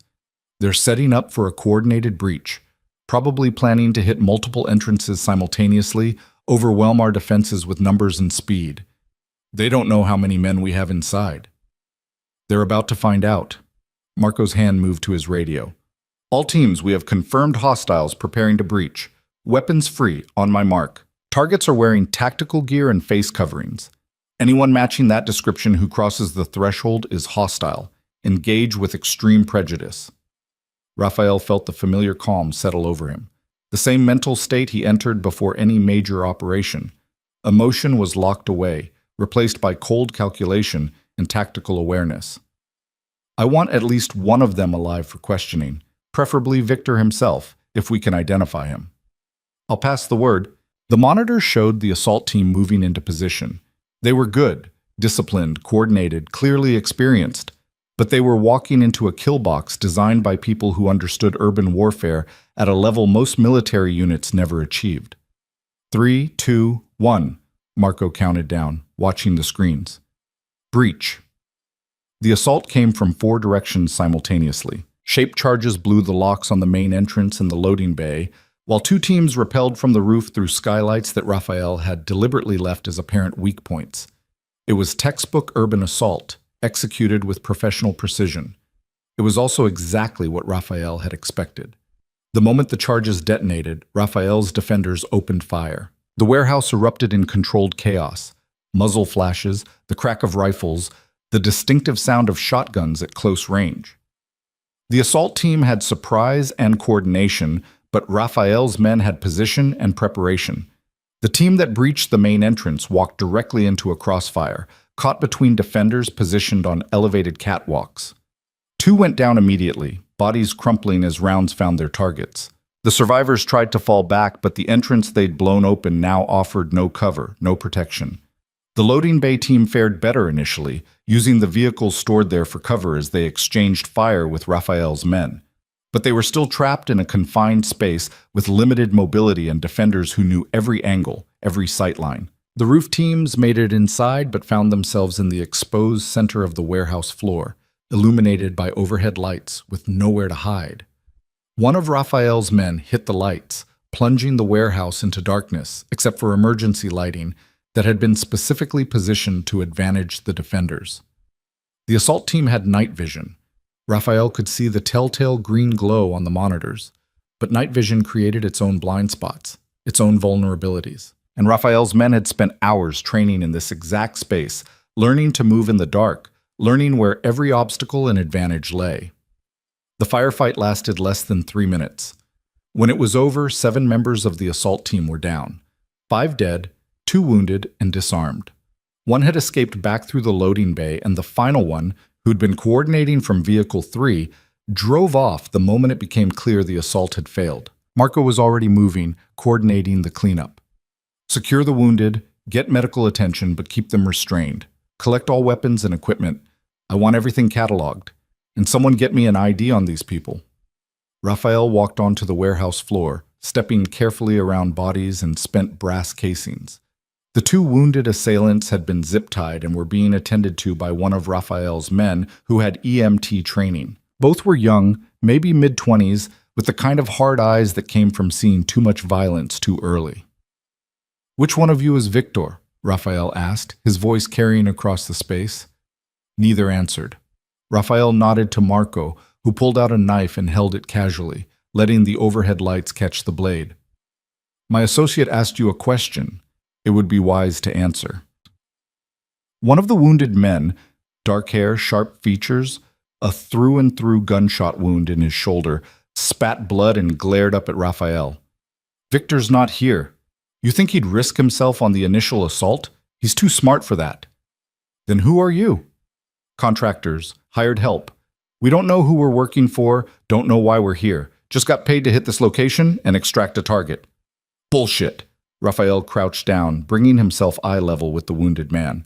"You moved like a professional unit. Coordinated assault, proper tactical formation, shaped charges placed exactly where they do the most damage. That's not contractor work. That's military or law enforcement training.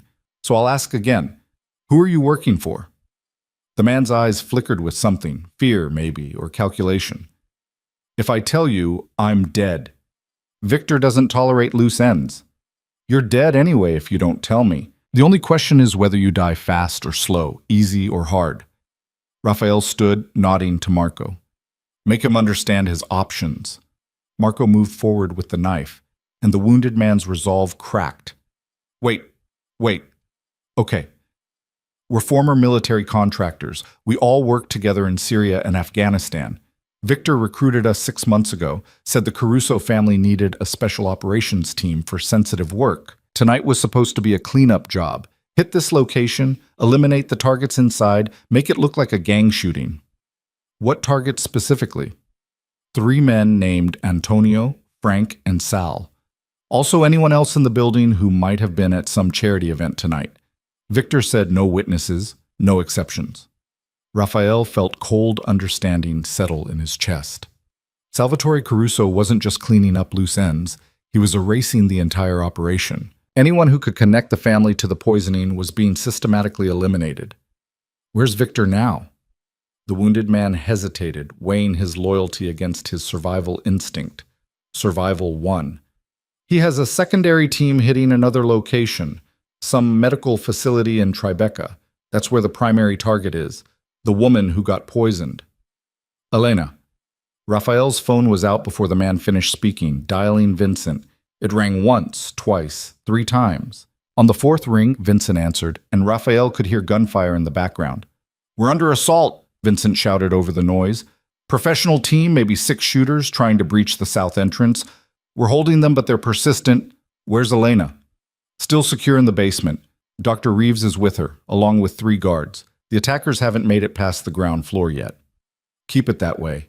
I'm sending additional support now." Raphael turned to Marco. "Take everyone we can spare and get to the medical facility. Victor's team is hitting it right now." Marco was already moving, shouting orders. Half of Raphael's men broke off and headed for the vehicles, weapons ready, moving with the kind of speed that came from understanding that seconds mattered.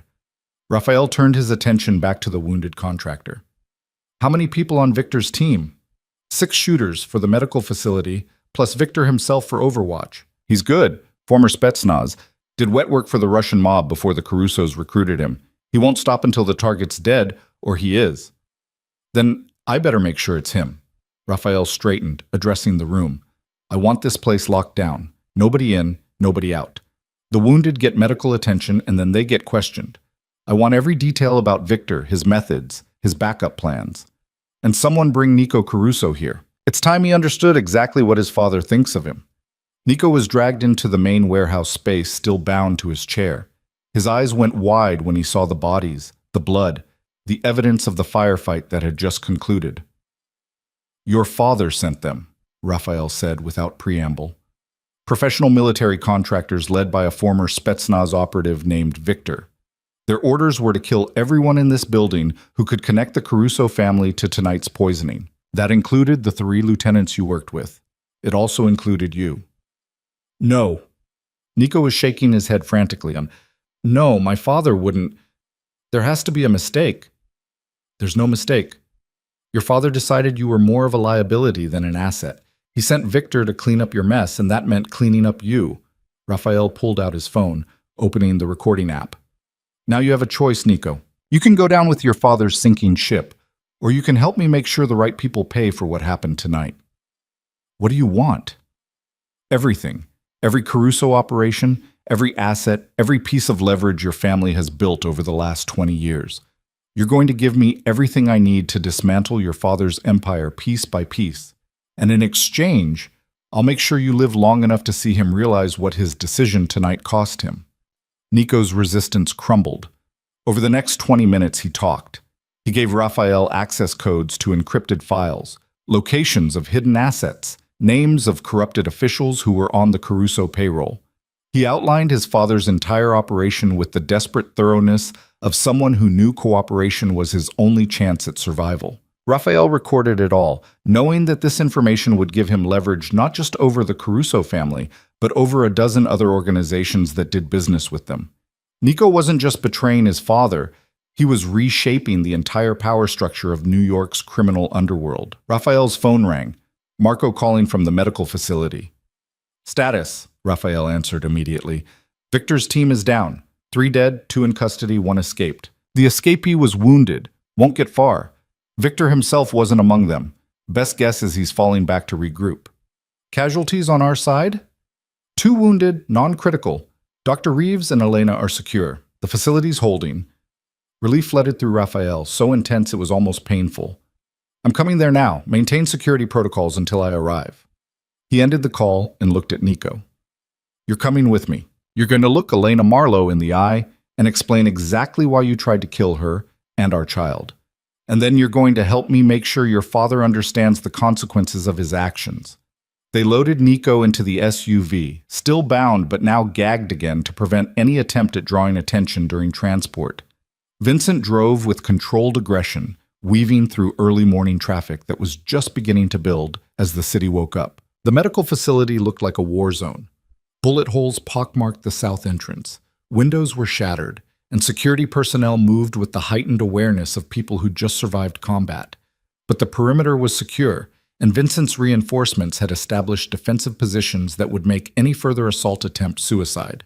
Raphael strode through the facility, leaving Nico with guards in the lobby. He needed to see Elena, needed to confirm with his own eyes that she was safe, that their baby was still fighting.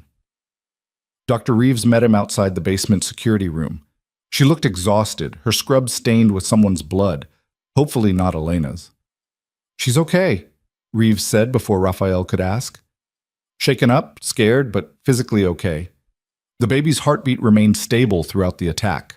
Whatever toxin was used, she's metabolizing it successfully. Can I see her?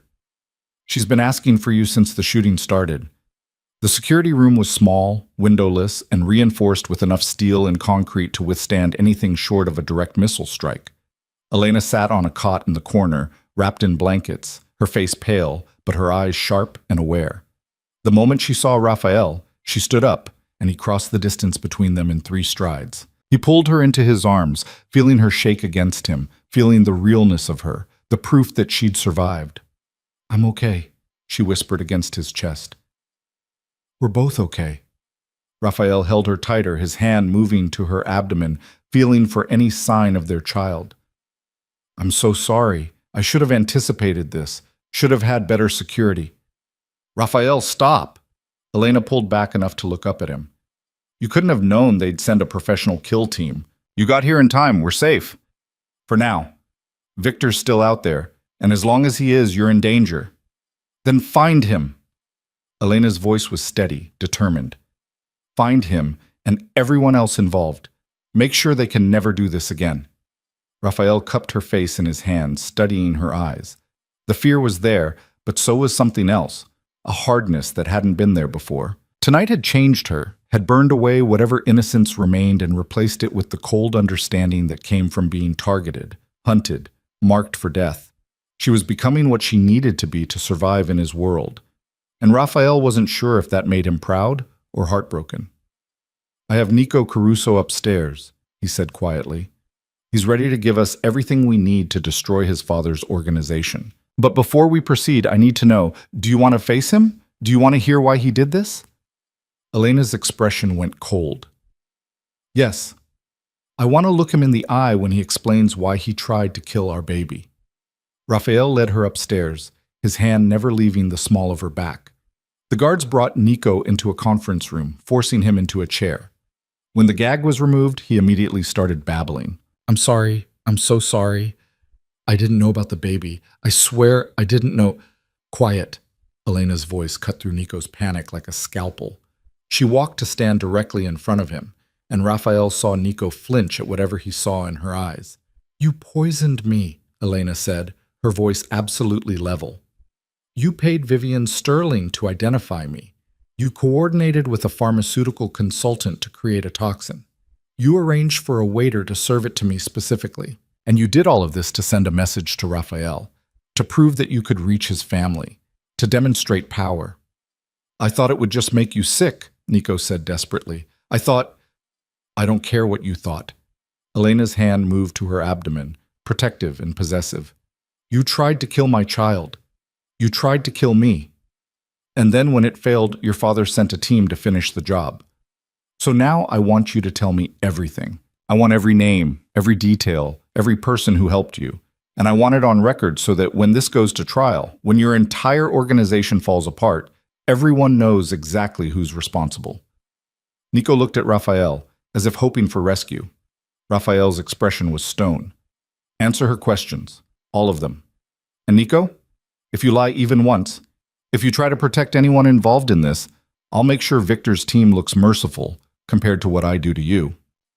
What followed was a complete dismantling of the conspiracy. Nico gave names, dates, locations. He outlined how Vivian had been recruited, how the pharmaceutical consultant had been paid, how the staffing agency had been compromised. He explained that his father had known about the general plan, but not the specifics, that Salvatore had approved pressure tactics against Raphael's family, but had later ordered the cleanup when he realized how catastrophically Nico had miscalculated. Elena recorded it all on her phone, her expression never changing, her questions surgical in their precision. She was magnificent, terrifying and beautiful, and absolutely in control. Raphael watched her interrogate Nico with the same cold efficiency he himself would have used, and felt something shift in his chest. This was his partner, his equal, the mother of his child and the woman who would stand beside him as they rebuilt the power structure of New York's underworld. When Elena was finally satisfied, when Nico had given up every secret and every advantage his family had ever held, she looked at Raphael. "What happens to him now?" "That depends on what you want." Elena studied Nico with clinical detachment. "I want him to testify. I want everything he just told us presented in court, with his full cooperation.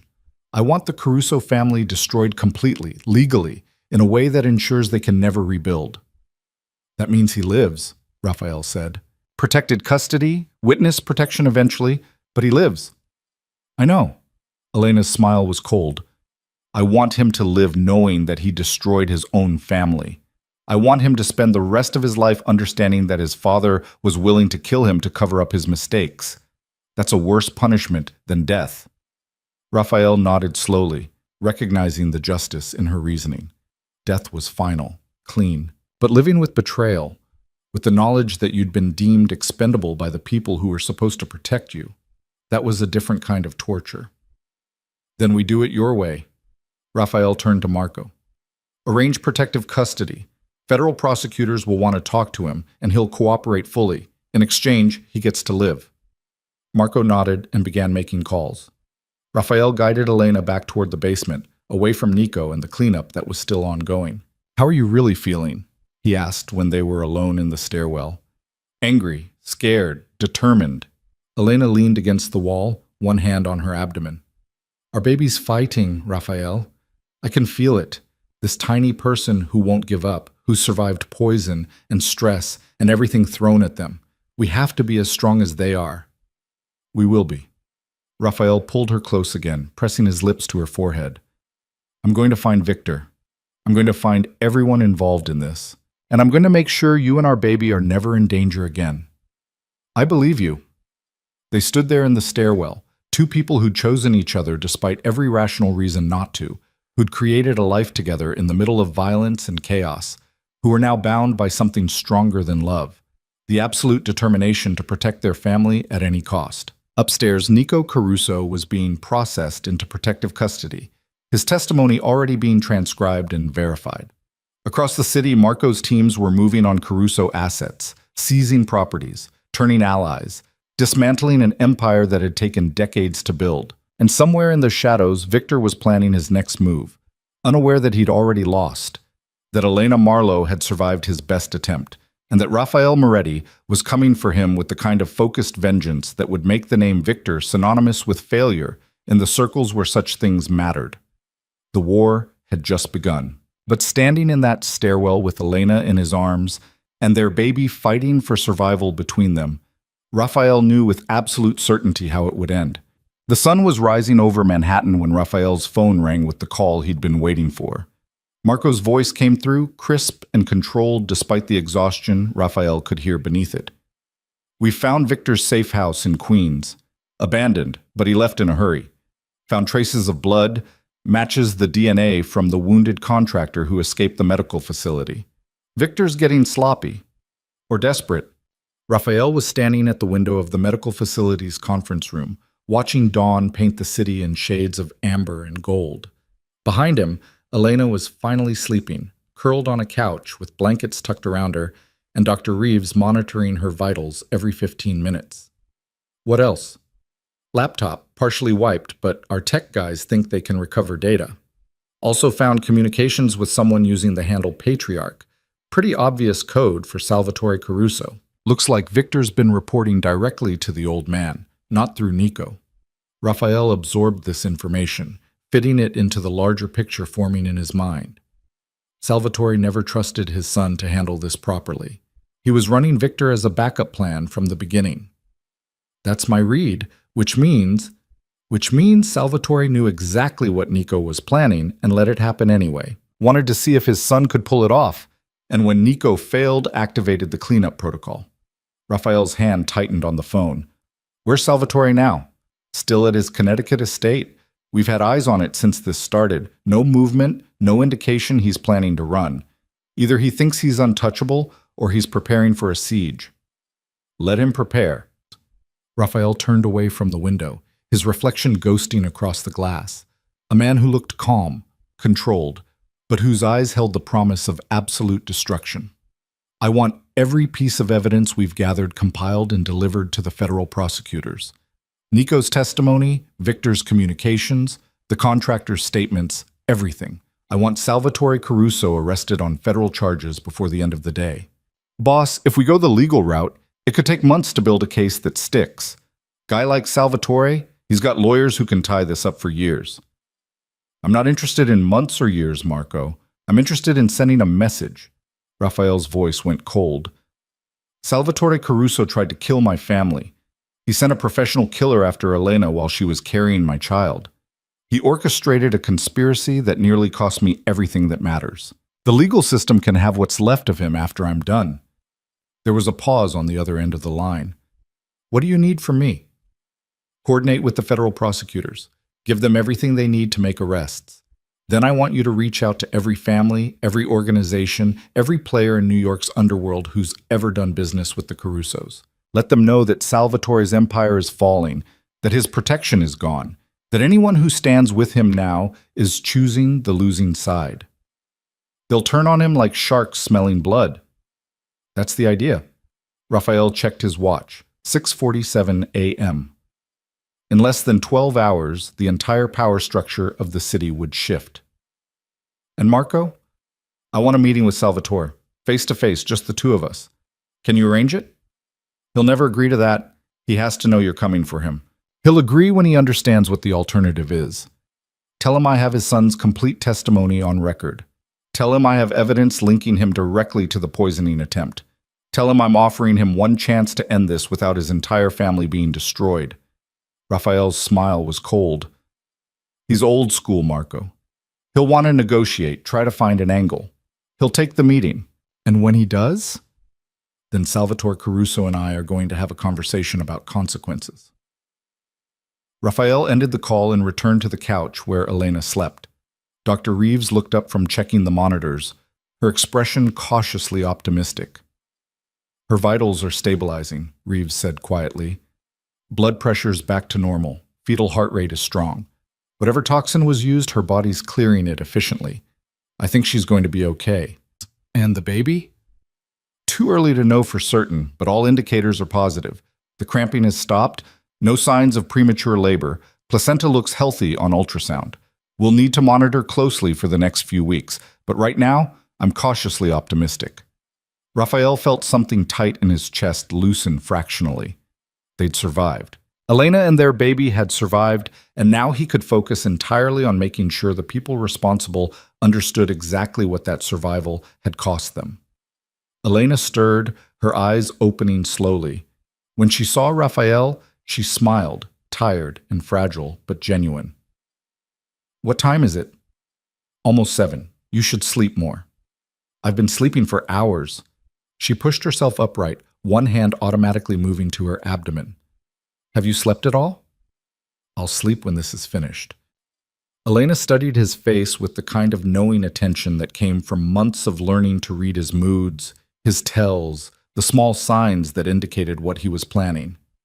"You're going after Salvatore Caruso." It wasn't a question. Raphael sat beside her, taking her hand. "He ordered the hit on you. He sent Victor to finish what Nico started. As long as he's alive and free, you're in danger." "Then end it."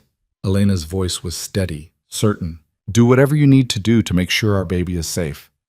It's going to get ugly. The kind of ugly that makes the news, that draws federal attention, that could complicate our lives for a long time." "Our lives are already complicated, Raphael. We're having a baby together while you run a criminal empire. Nothing about this is simple." She squeezed his hand. "But I'd rather deal with complicated and safe than simple and dead." Raphael lifted her hand to his lips, pressing a kiss to her knuckles. "When this is over, when Salvatore and Victor and everyone else involved is dealt with, we need to talk, really talk, about what comes next, about how we raise this child, about what kind of life we want to give them." "I already know what kind of life I want to give them," Elena said quietly.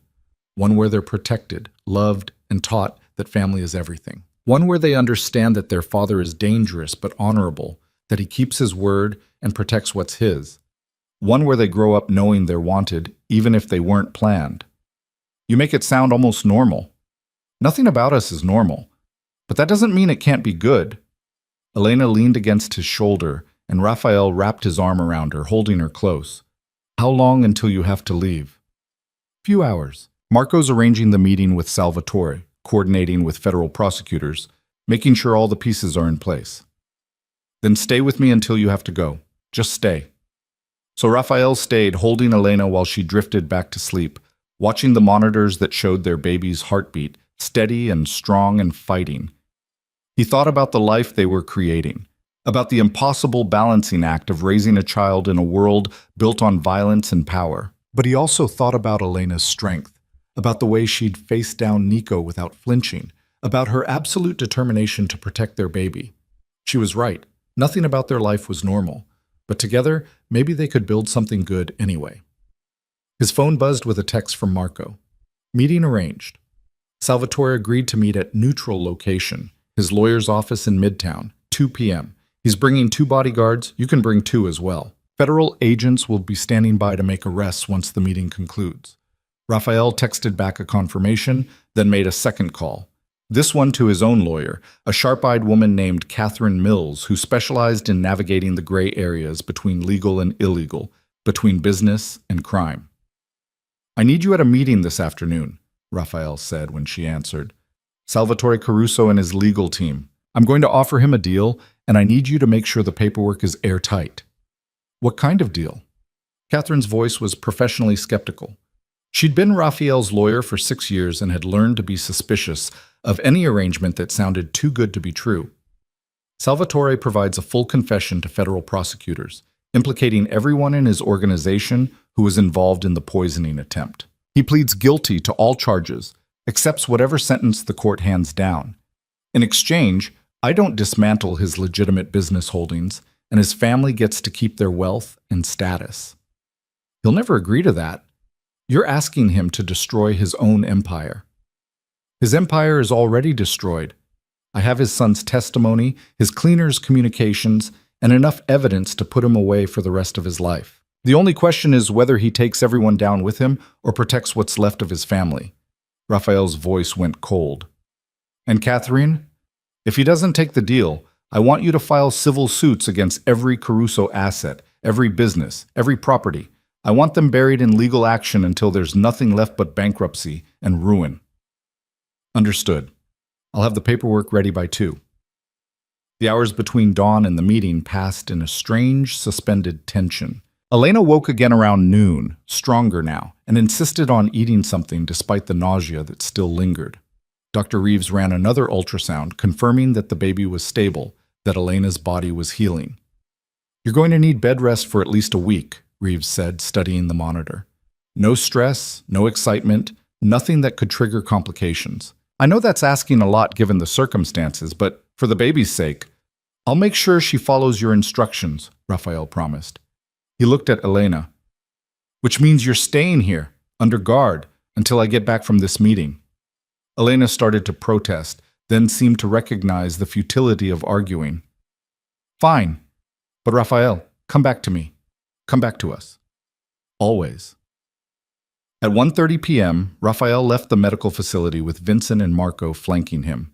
They drove to Midtown in the armored SUV, each of them armed and ready for the possibility that this meeting was a trap, that Salvatore might try one final desperate move. But the lawyer's office was exactly what it appeared to be. A neutral space in a high-rise building with security protocols that prevented weapons and ensured that any violence would bring immediate law enforcement response. Smart choice on Salvatore's part, though it wouldn't save him from what was coming. Salvatore Caruso was waiting in a conference room on the 40th floor. He was older than Raphael had expected, maybe 70, with the kind of weathered face that came from decades of hard living and harder decisions. His eyes were still sharp, though, calculating and cold as they took in Raphael's entrance. Raphael Moretti, Salvatore said, his voice carrying the faint rasp of a lifelong smoker. You've caused me a significant amount of trouble in the last 24 hours. Your son caused the trouble when he tried to poison my fiancée. Raphael sat across from him, Catherine Mills taking the seat beside him while Marco stood at the door. I'm just dealing with the consequences. Elena Marlowe. Salvatore's expression didn't change. I heard she survived. Unfortunate that. Would have been cleaner if the plan had worked. Raphael felt rage spike hot and immediate, but he controlled it, channeling it into cold calculation. You just confessed to conspiracy to commit murder. My lawyer's recording this conversation, and there are federal agents waiting outside ready to make arrests. I'm 73 years old, Raphael. I've been in this business for 50 years. You think I'm afraid of prison? Salvatore leaned back, studying Raphael with the kind of assessment that came from decades of evaluating opponents. I'm more interested in understanding what you want. You could have had me killed a dozen different ways by now. Instead, you arranged a meeting. So what's the play? The play is simple. You confess to everything: the poisoning attempt, the cleanup operation, the use of Victor and his team. You implicate everyone in your organization who was involved. You plead guilty and accept whatever sentence the court hands down. And in exchange, your family keeps their legitimate holdings. Your wife, your daughter, your grandson. They maintain their wealth and status. They're not dragged through the mud of a public trial or targeted by every enemy you've ever made who sees an opportunity for revenge. Salvatore was quiet for a long moment, his eyes never leaving Raphael's face. You're offering to protect my family if I fall on my sword. I'm offering you a chance to do the honorable thing, to take responsibility for your actions instead of letting your loved ones pay the price. Raphael leaned forward. Your son was willing to testify against you, Salvatore. He gave me everything: Access codes, asset locations, names of everyone in your organization. He betrayed you completely because he knew you sent Victor to kill him.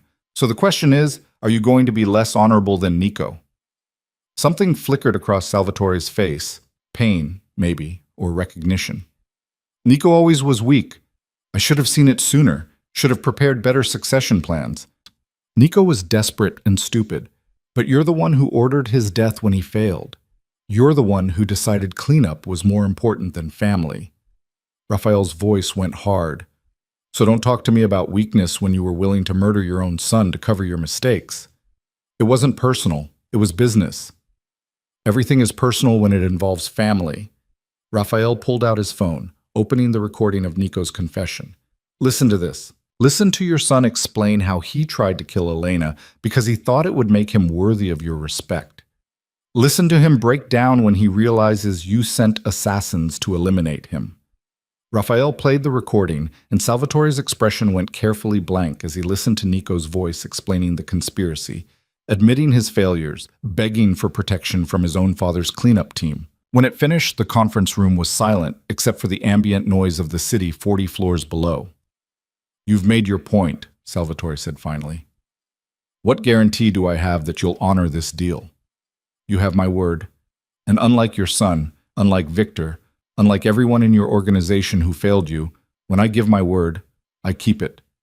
Raphael nodded to Catherine, who slid a document across the table. This contract outlines the terms. You confess, you plead guilty, you accept sentencing. In exchange, all Caruso family assets held in legitimate trusts, your wife's properties, your daughter's investments, your grandson's education fund, remain untouched. No civil suits, no asset seizure beyond what the federal government takes as part of your sentence. Salvatore picked up the document, reading through it with the careful attention of someone who understood that details mattered. His lawyer leaned in, whispering urgently, but Salvatore waved him off. If I refuse, then I destroy everything, Raphael said simply. Every business, every asset, every connection your family has built over 3 generations. I tie everything up in legal action until your legitimate holdings are worthless. I make sure every enemy you've ever made knows your organization is vulnerable, and I ensure that your family spends the rest of their lives looking over their shoulders, wondering when someone will come for revenge. You'd wage war on an old man's legacy. You tried to kill my child. There's nothing I wouldn't do to make sure you pay for that. Raphael's voice was absolutely level. The only question is whether you pay alone or take your entire family down with you. Salvatore looked at his lawyer, then back at Raphael. Something in his expression shifted, not quite surrender, but acknowledgement of reality. He'd played the game for 50 years, had won more often than he'd lost. But this time, he'd miscalculated. This time, he'd targeted someone who fought with the same ruthlessness Salvatore himself had once possessed. I want assurances about my grandson. He's 15, clean, doesn't know anything about the family business. I want him protected from any fallout. Done. He stays in school, goes to college, lives whatever life he chooses. He's not responsible for your choices. And my daughter? She runs several legitimate charities, does real good in the community. I don't want her dragged into this. As long as she wasn't involved in the poisoning attempt, she's not a target. The charities continue, her reputation stays intact. Salvatore nodded slowly, then picked up a pen. His hand shook slightly as he signed the document, but the signature was clear and legally binding. You're a ruthless man, Raphael Moretti. I can respect that, even if I hate what it's cost me. I'm a man who protects his family, same as you claimed to be, before you decided power was more important than blood. Raphael took the signed document and handed it to Catherine, who immediately made copies. Then he pulled out his phone and sent a text to the federal agents waiting outside. Within 5 minutes, agents entered the conference room with weapons drawn and badges displayed. Salvatore stood calmly, offering his wrists for the handcuffs, his expression resigned but not defeated. One last thing, Salvatore said as the agents read him his rights. Victor's still out there. He won't stop just because I'm arrested. He's old school, takes contracts seriously. You'll need to deal with him separately. I intend to. Raphael watched as Salvatore was led away, This man who'd built an empire and lost it in a single night because he'd underestimated the lengths Raphael would go to protect Elena and their child. Marco appeared at Raphael's shoulder. Federal prosecutors have the evidence. They're moving on the rest of the organization now. Arrests happening across the city. The Caruso empire is falling apart as we speak. And Victor? Still in the wind. But we've got every informant, every contact working to find him. He can't hide forever. Raphael nodded, calculating his next moves. Victor was the last loose end, the final threat that needed to be eliminated before Elena and the baby would truly be safe. His phone rang. An unknown number. Raphael answered cautiously. Yes? Raphael Moretti. The voice was accented, Russian or Eastern European, cold and professional. My name is Victor. We should talk. Raphael's hand tightened on the phone. I'm listening. I've been watching the news. Salvatore Caruso arrested, his organization dismantled, federal agents seizing assets across the city. Very impressive work. Very thorough. There was a pause. I'm a professional, Mr. Moretti. I take contracts seriously, but I'm also a pragmatist. My employer is in federal custody, his organization is destroyed, and continuing this contract serves no purpose. You tried to kill my fiancée. You led an assault team against a medical facility where she was recovering. You think I'm going to let that go just because it's inconvenient for you to continue? I think you're a smart man who understands that continued conflict benefits neither of us. I'm offering you a deal. I leave New York permanently, disappear, never take another contract against you or your family. In exchange, you don't hunt me. You let me walk away. Raphael considered this. Victor was right. He was a professional, a hired gun who'd been following orders. Hunting him down would take time and resources, would potentially expose Raphael's organization to risks that weren't worth eliminating one contractor. But Victor had also tried to kill Elena, had led men against the medical facility while she was sleeping, vulnerable, carrying Raphael's child. That wasn't something Raphael could forgive, pragmatism or not. Here's my counteroffer, Raphael said. You turn yourself in to federal authorities. You provide testimony about Salvatore Caruso's orders, about the cleanup operation, about everyone involved. You cooperate fully with prosecutors, and in exchange, I make sure you live long enough to serve whatever sentence you receive. Victor laughed, the sound cold and humorless. You want me to confess to attempted murder, to trade my freedom for a prison cell. I want you to face consequences for your actions. Same as Salvatore, same as Nico, same as everyone else who thought they could target my family without repercussions. And if I refuse, then I hunt you. I use every resource at my disposal, every contact, every advantage. I find you, Victor, and when I do, we have a very different kind of conversation, one that doesn't end with you walking away. The line was quiet for a long moment. Raphael could hear Victor breathing, calculating odds, weighing options. He was a professional, which meant he understood when a situation was untenable. You're asking me to trust that you'll keep your word, Victor said finally. That you won't have me killed in prison, won't arrange for an accident. I'm giving you my word that you'll serve your sentence and nothing more. No arranged accidents, no prison violence. You cooperate. You testify. You live. That's the deal. Another pause. I need 24 hours to consider. You have 6. After that, I assume you've chosen the hard way, and I start hunting. Raphael ended the call and looked at Marco. Track that call. I want to know where he was when he made it. Already on it. Tech team's triangulating now. Raphael's phone rang again. This time, Dr. Reeves. Raphael, you need to get back here. Elena's having contractions. The world narrowed to a single point of focus. How bad? Regular, 5 minutes apart. Her body's under stress from everything that's happened, and it's triggering early labor. I'm doing everything I can to stop it, but Reeves' voice was strained. Raphael, she's only 4 months pregnant. If we can't stop this, the baby won't survive. Raphael was already moving, Marco and Vincent falling in behind him as they raced for the elevator. The drive to the medical facility was a blur of traffic and adrenaline, Vincent pushing the SUV to its limits, while Raphael sat in the back seat trying to control the fear that threatened to overwhelm him. They'd survived the poisoning. They'd survived Victor's assault team. They'd dismantled the Caruso empire and put Salvatore in federal custody. But none of that would matter if Elena lost the baby now. if the stress and trauma of the last 24 hours cost them the life they'd created together. The medical facility was on full alert when Raphael arrived. Dr. Reeves met him at the entrance, her expression grim but controlled. She's stable for now.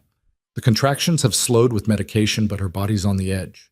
Any more stress, any more trauma, and we won't be able to stop it. Let me see her. Elena was in a hospital bed, hooked up to monitors and IVs, her face pale and drawn. But her eyes were fierce when they met Raphael's, determined and absolutely refusing to surrender. "The baby's still fighting," she said before Raphael could speak.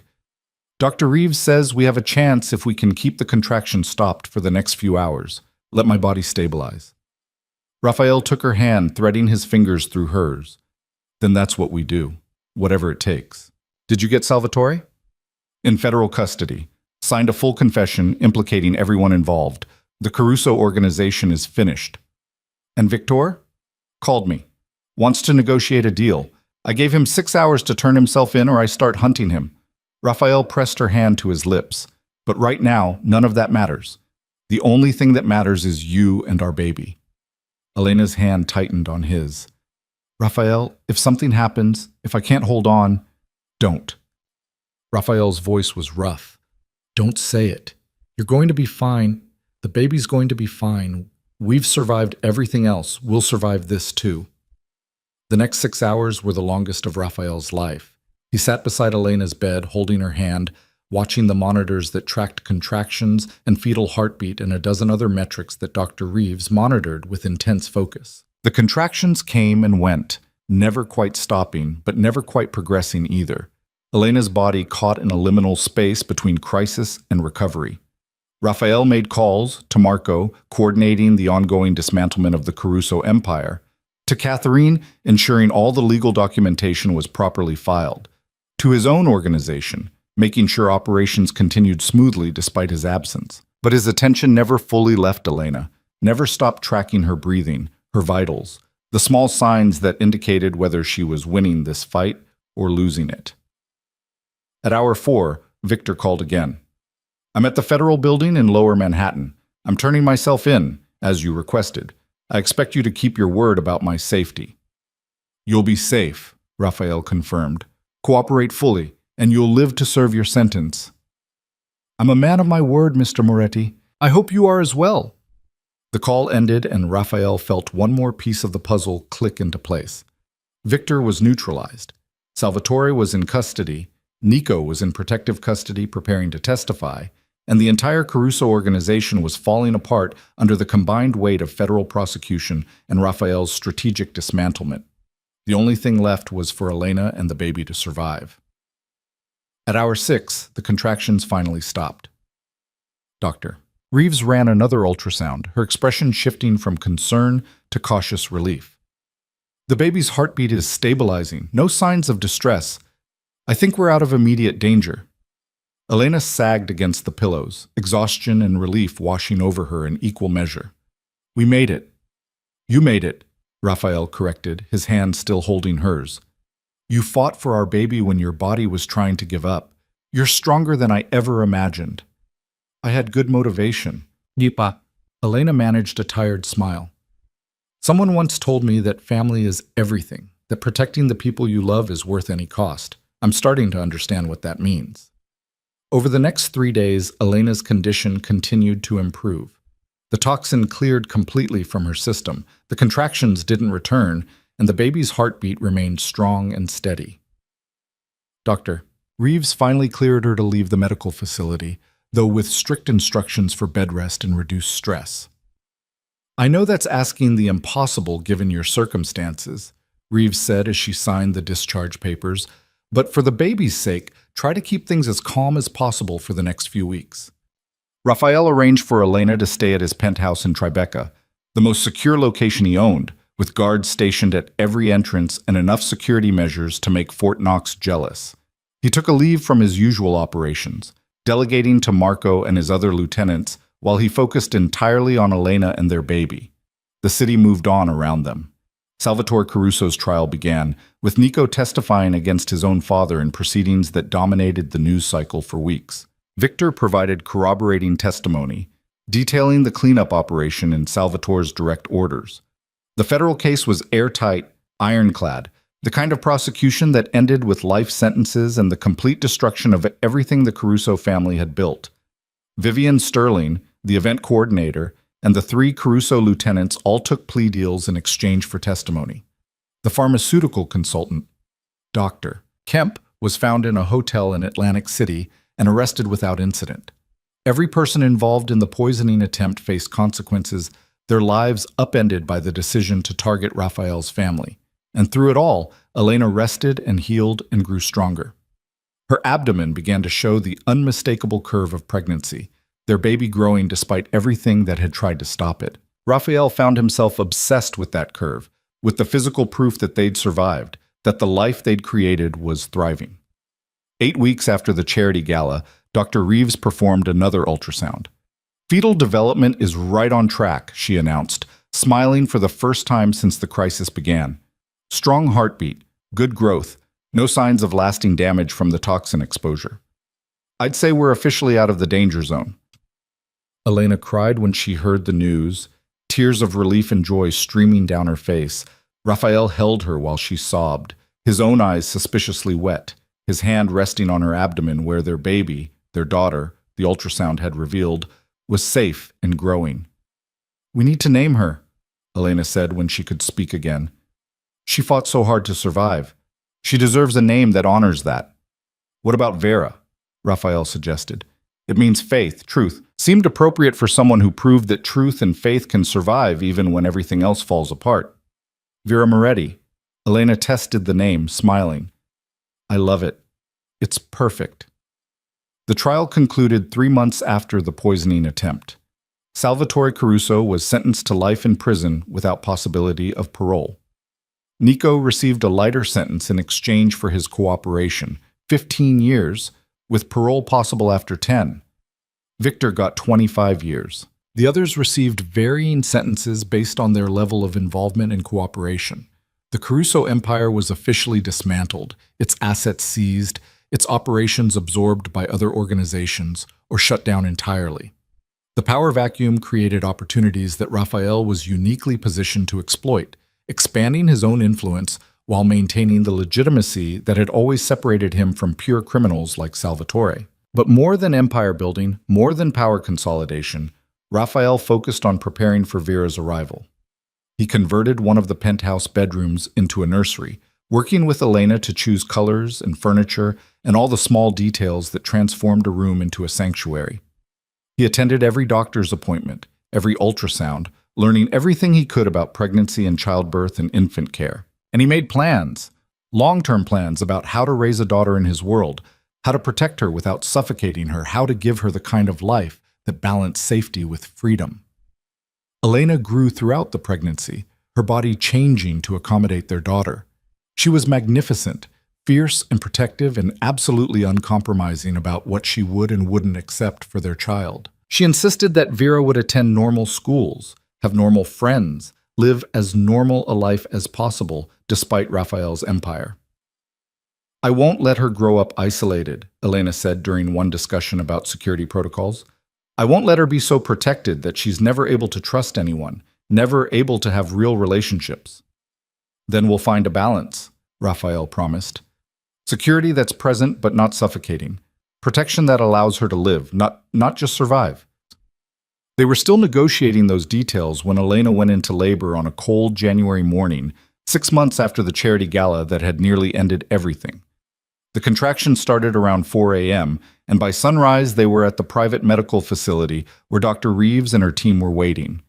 The labor was long and difficult, Elena's body still carrying stress from the poisoning attempt despite the months of recovery. But she fought through it with the same determination she'd shown throughout the pregnancy, refusing pain medication because she wanted to be fully present, fully aware for every moment of Vera's arrival. Rafael stayed beside her throughout, holding her hand, coaching her breathing, being present in a way that terrified him because it meant being vulnerable, being open, being the kind of person who could be destroyed if something went wrong. But nothing went wrong. At 3:47 p.m. on a January afternoon, Vera Elena Moretti entered the world with a cry that announced she was alive. She was here. She had survived everything thrown at her and emerged victorious. Dr. Reeves placed the baby on Elena's chest, and Raphael watched his daughter take her first breaths, watched her tiny hands grip Elena's finger, watched her eyes, dark like his own, blink open and survey the world she'd just entered. "She's perfect," Elena whispered, tears streaming down her face. "Raphael, she's absolutely perfect." Raphael couldn't speak. He could only stare at this tiny person who was half him and half Elena, who'd survived poison and stress and every obstacle that had tried to prevent her existence. His daughter, his family. When he finally found his voice, all he could manage was, "Yes, she is." The weeks after Vera's birth passed in a blur of sleepless nights and constant vigilance, and the kind of fierce protective love that Raphael had never imagined himself capable of feeling. He held his daughter at 3 a.m. when she cried, changed diapers with the same focus he'd once applied to business negotiations, learned to decode her different cries and understand what she needed. Elena watched him with soft eyes, understanding that this was transformation in real time. Raphael Moretti, feared underworld kingpin, reduced to complete surrender by a 7-pound baby girl. "You're good at this," she said one night, watching Raphael rock Vera to sleep. "Better than I expected." "I had good motivation," Raphael replied, echoing Elena's words from months ago. "Someone once told me that family is everything. I'm starting to understand what that means." 4 months after Vera's birth, the Vanderbilt Grand Hotel hosted another charity gala.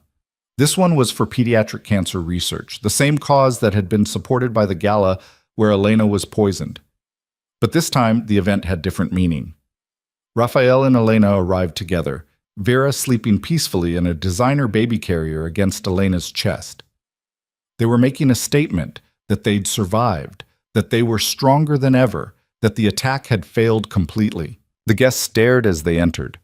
Everyone knew the story by now: the poisoning attempt, the Caruso Empire's fall, the trial that had dominated headlines for months.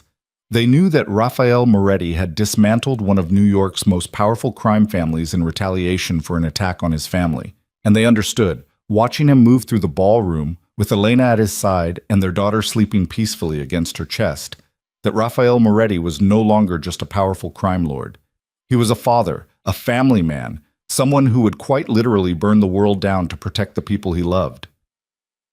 Elena held Raphael's arm as they moved through the crowd, and she felt the shift in how people responded to them. They weren't just a couple anymore.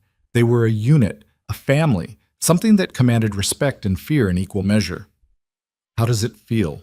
Raphael murmured as they paused near the champagne fountain where everything had begun. "Victorious," Elena replied, looking down at Vera's sleeping face. "We survived, Raphael. We fought, we protected what mattered, and we survived. We did more than survive. We won." Raphael pressed a kiss to Elena's temple, then to Vera's soft baby hair. "We built something worth protecting, something worth fighting for." The gala continued around them, music playing, champagne flowing, New York's elite celebrating and networking and pretending that the violence of 4 months ago hadn't fundamentally changed the city's power structure. But Raphael and Elena stood apart from it all, focused entirely on their daughter and each other. Later, after they'd made their appearance and fulfilled their social obligations, they returned to the penthouse. Raphael carried Vera while Elena walked beside him, both of them exhausted but content. In the nursery they'd built together, Raphael placed Vera in her crib, watching her sleep with the same intense focus he'd once reserved for business deals and power plays. Elena wrapped her arms around him from behind, resting her head against his back. "I love you," she said quietly. "I never said it before, never let myself say it because it felt too big, too overwhelming. But I'm saying it now. I love you, Raphael Moretti. I love the life we've built together." Raphael turned in her arms, cupping her face in his hands. "I love you too. More than I thought I was capable of loving anyone. You and Vera, you're everything that matters." They stood there in the nursery, holding each other while their daughter slept, two people who'd survived attempted murder and emerged stronger for it. The road ahead wouldn't be easy. Raising a child in Raphael's world never could be. But they'd proven they could face anything together, could survive any threat, could protect what mattered most. And in the end, that was all that really mattered. Not power or empire or the endless games of the underworld, Just family, love, and the fierce determination to protect both at any cost. Vera stirred in her sleep, making the small sounds that would soon escalate to crying if she wasn't fed. Elena moved to pick her up, settling into the rocking chair, while Raphael watched his family with something approaching peace. This was what he'd fought for. This was what he destroyed the Caruso Empire to protect.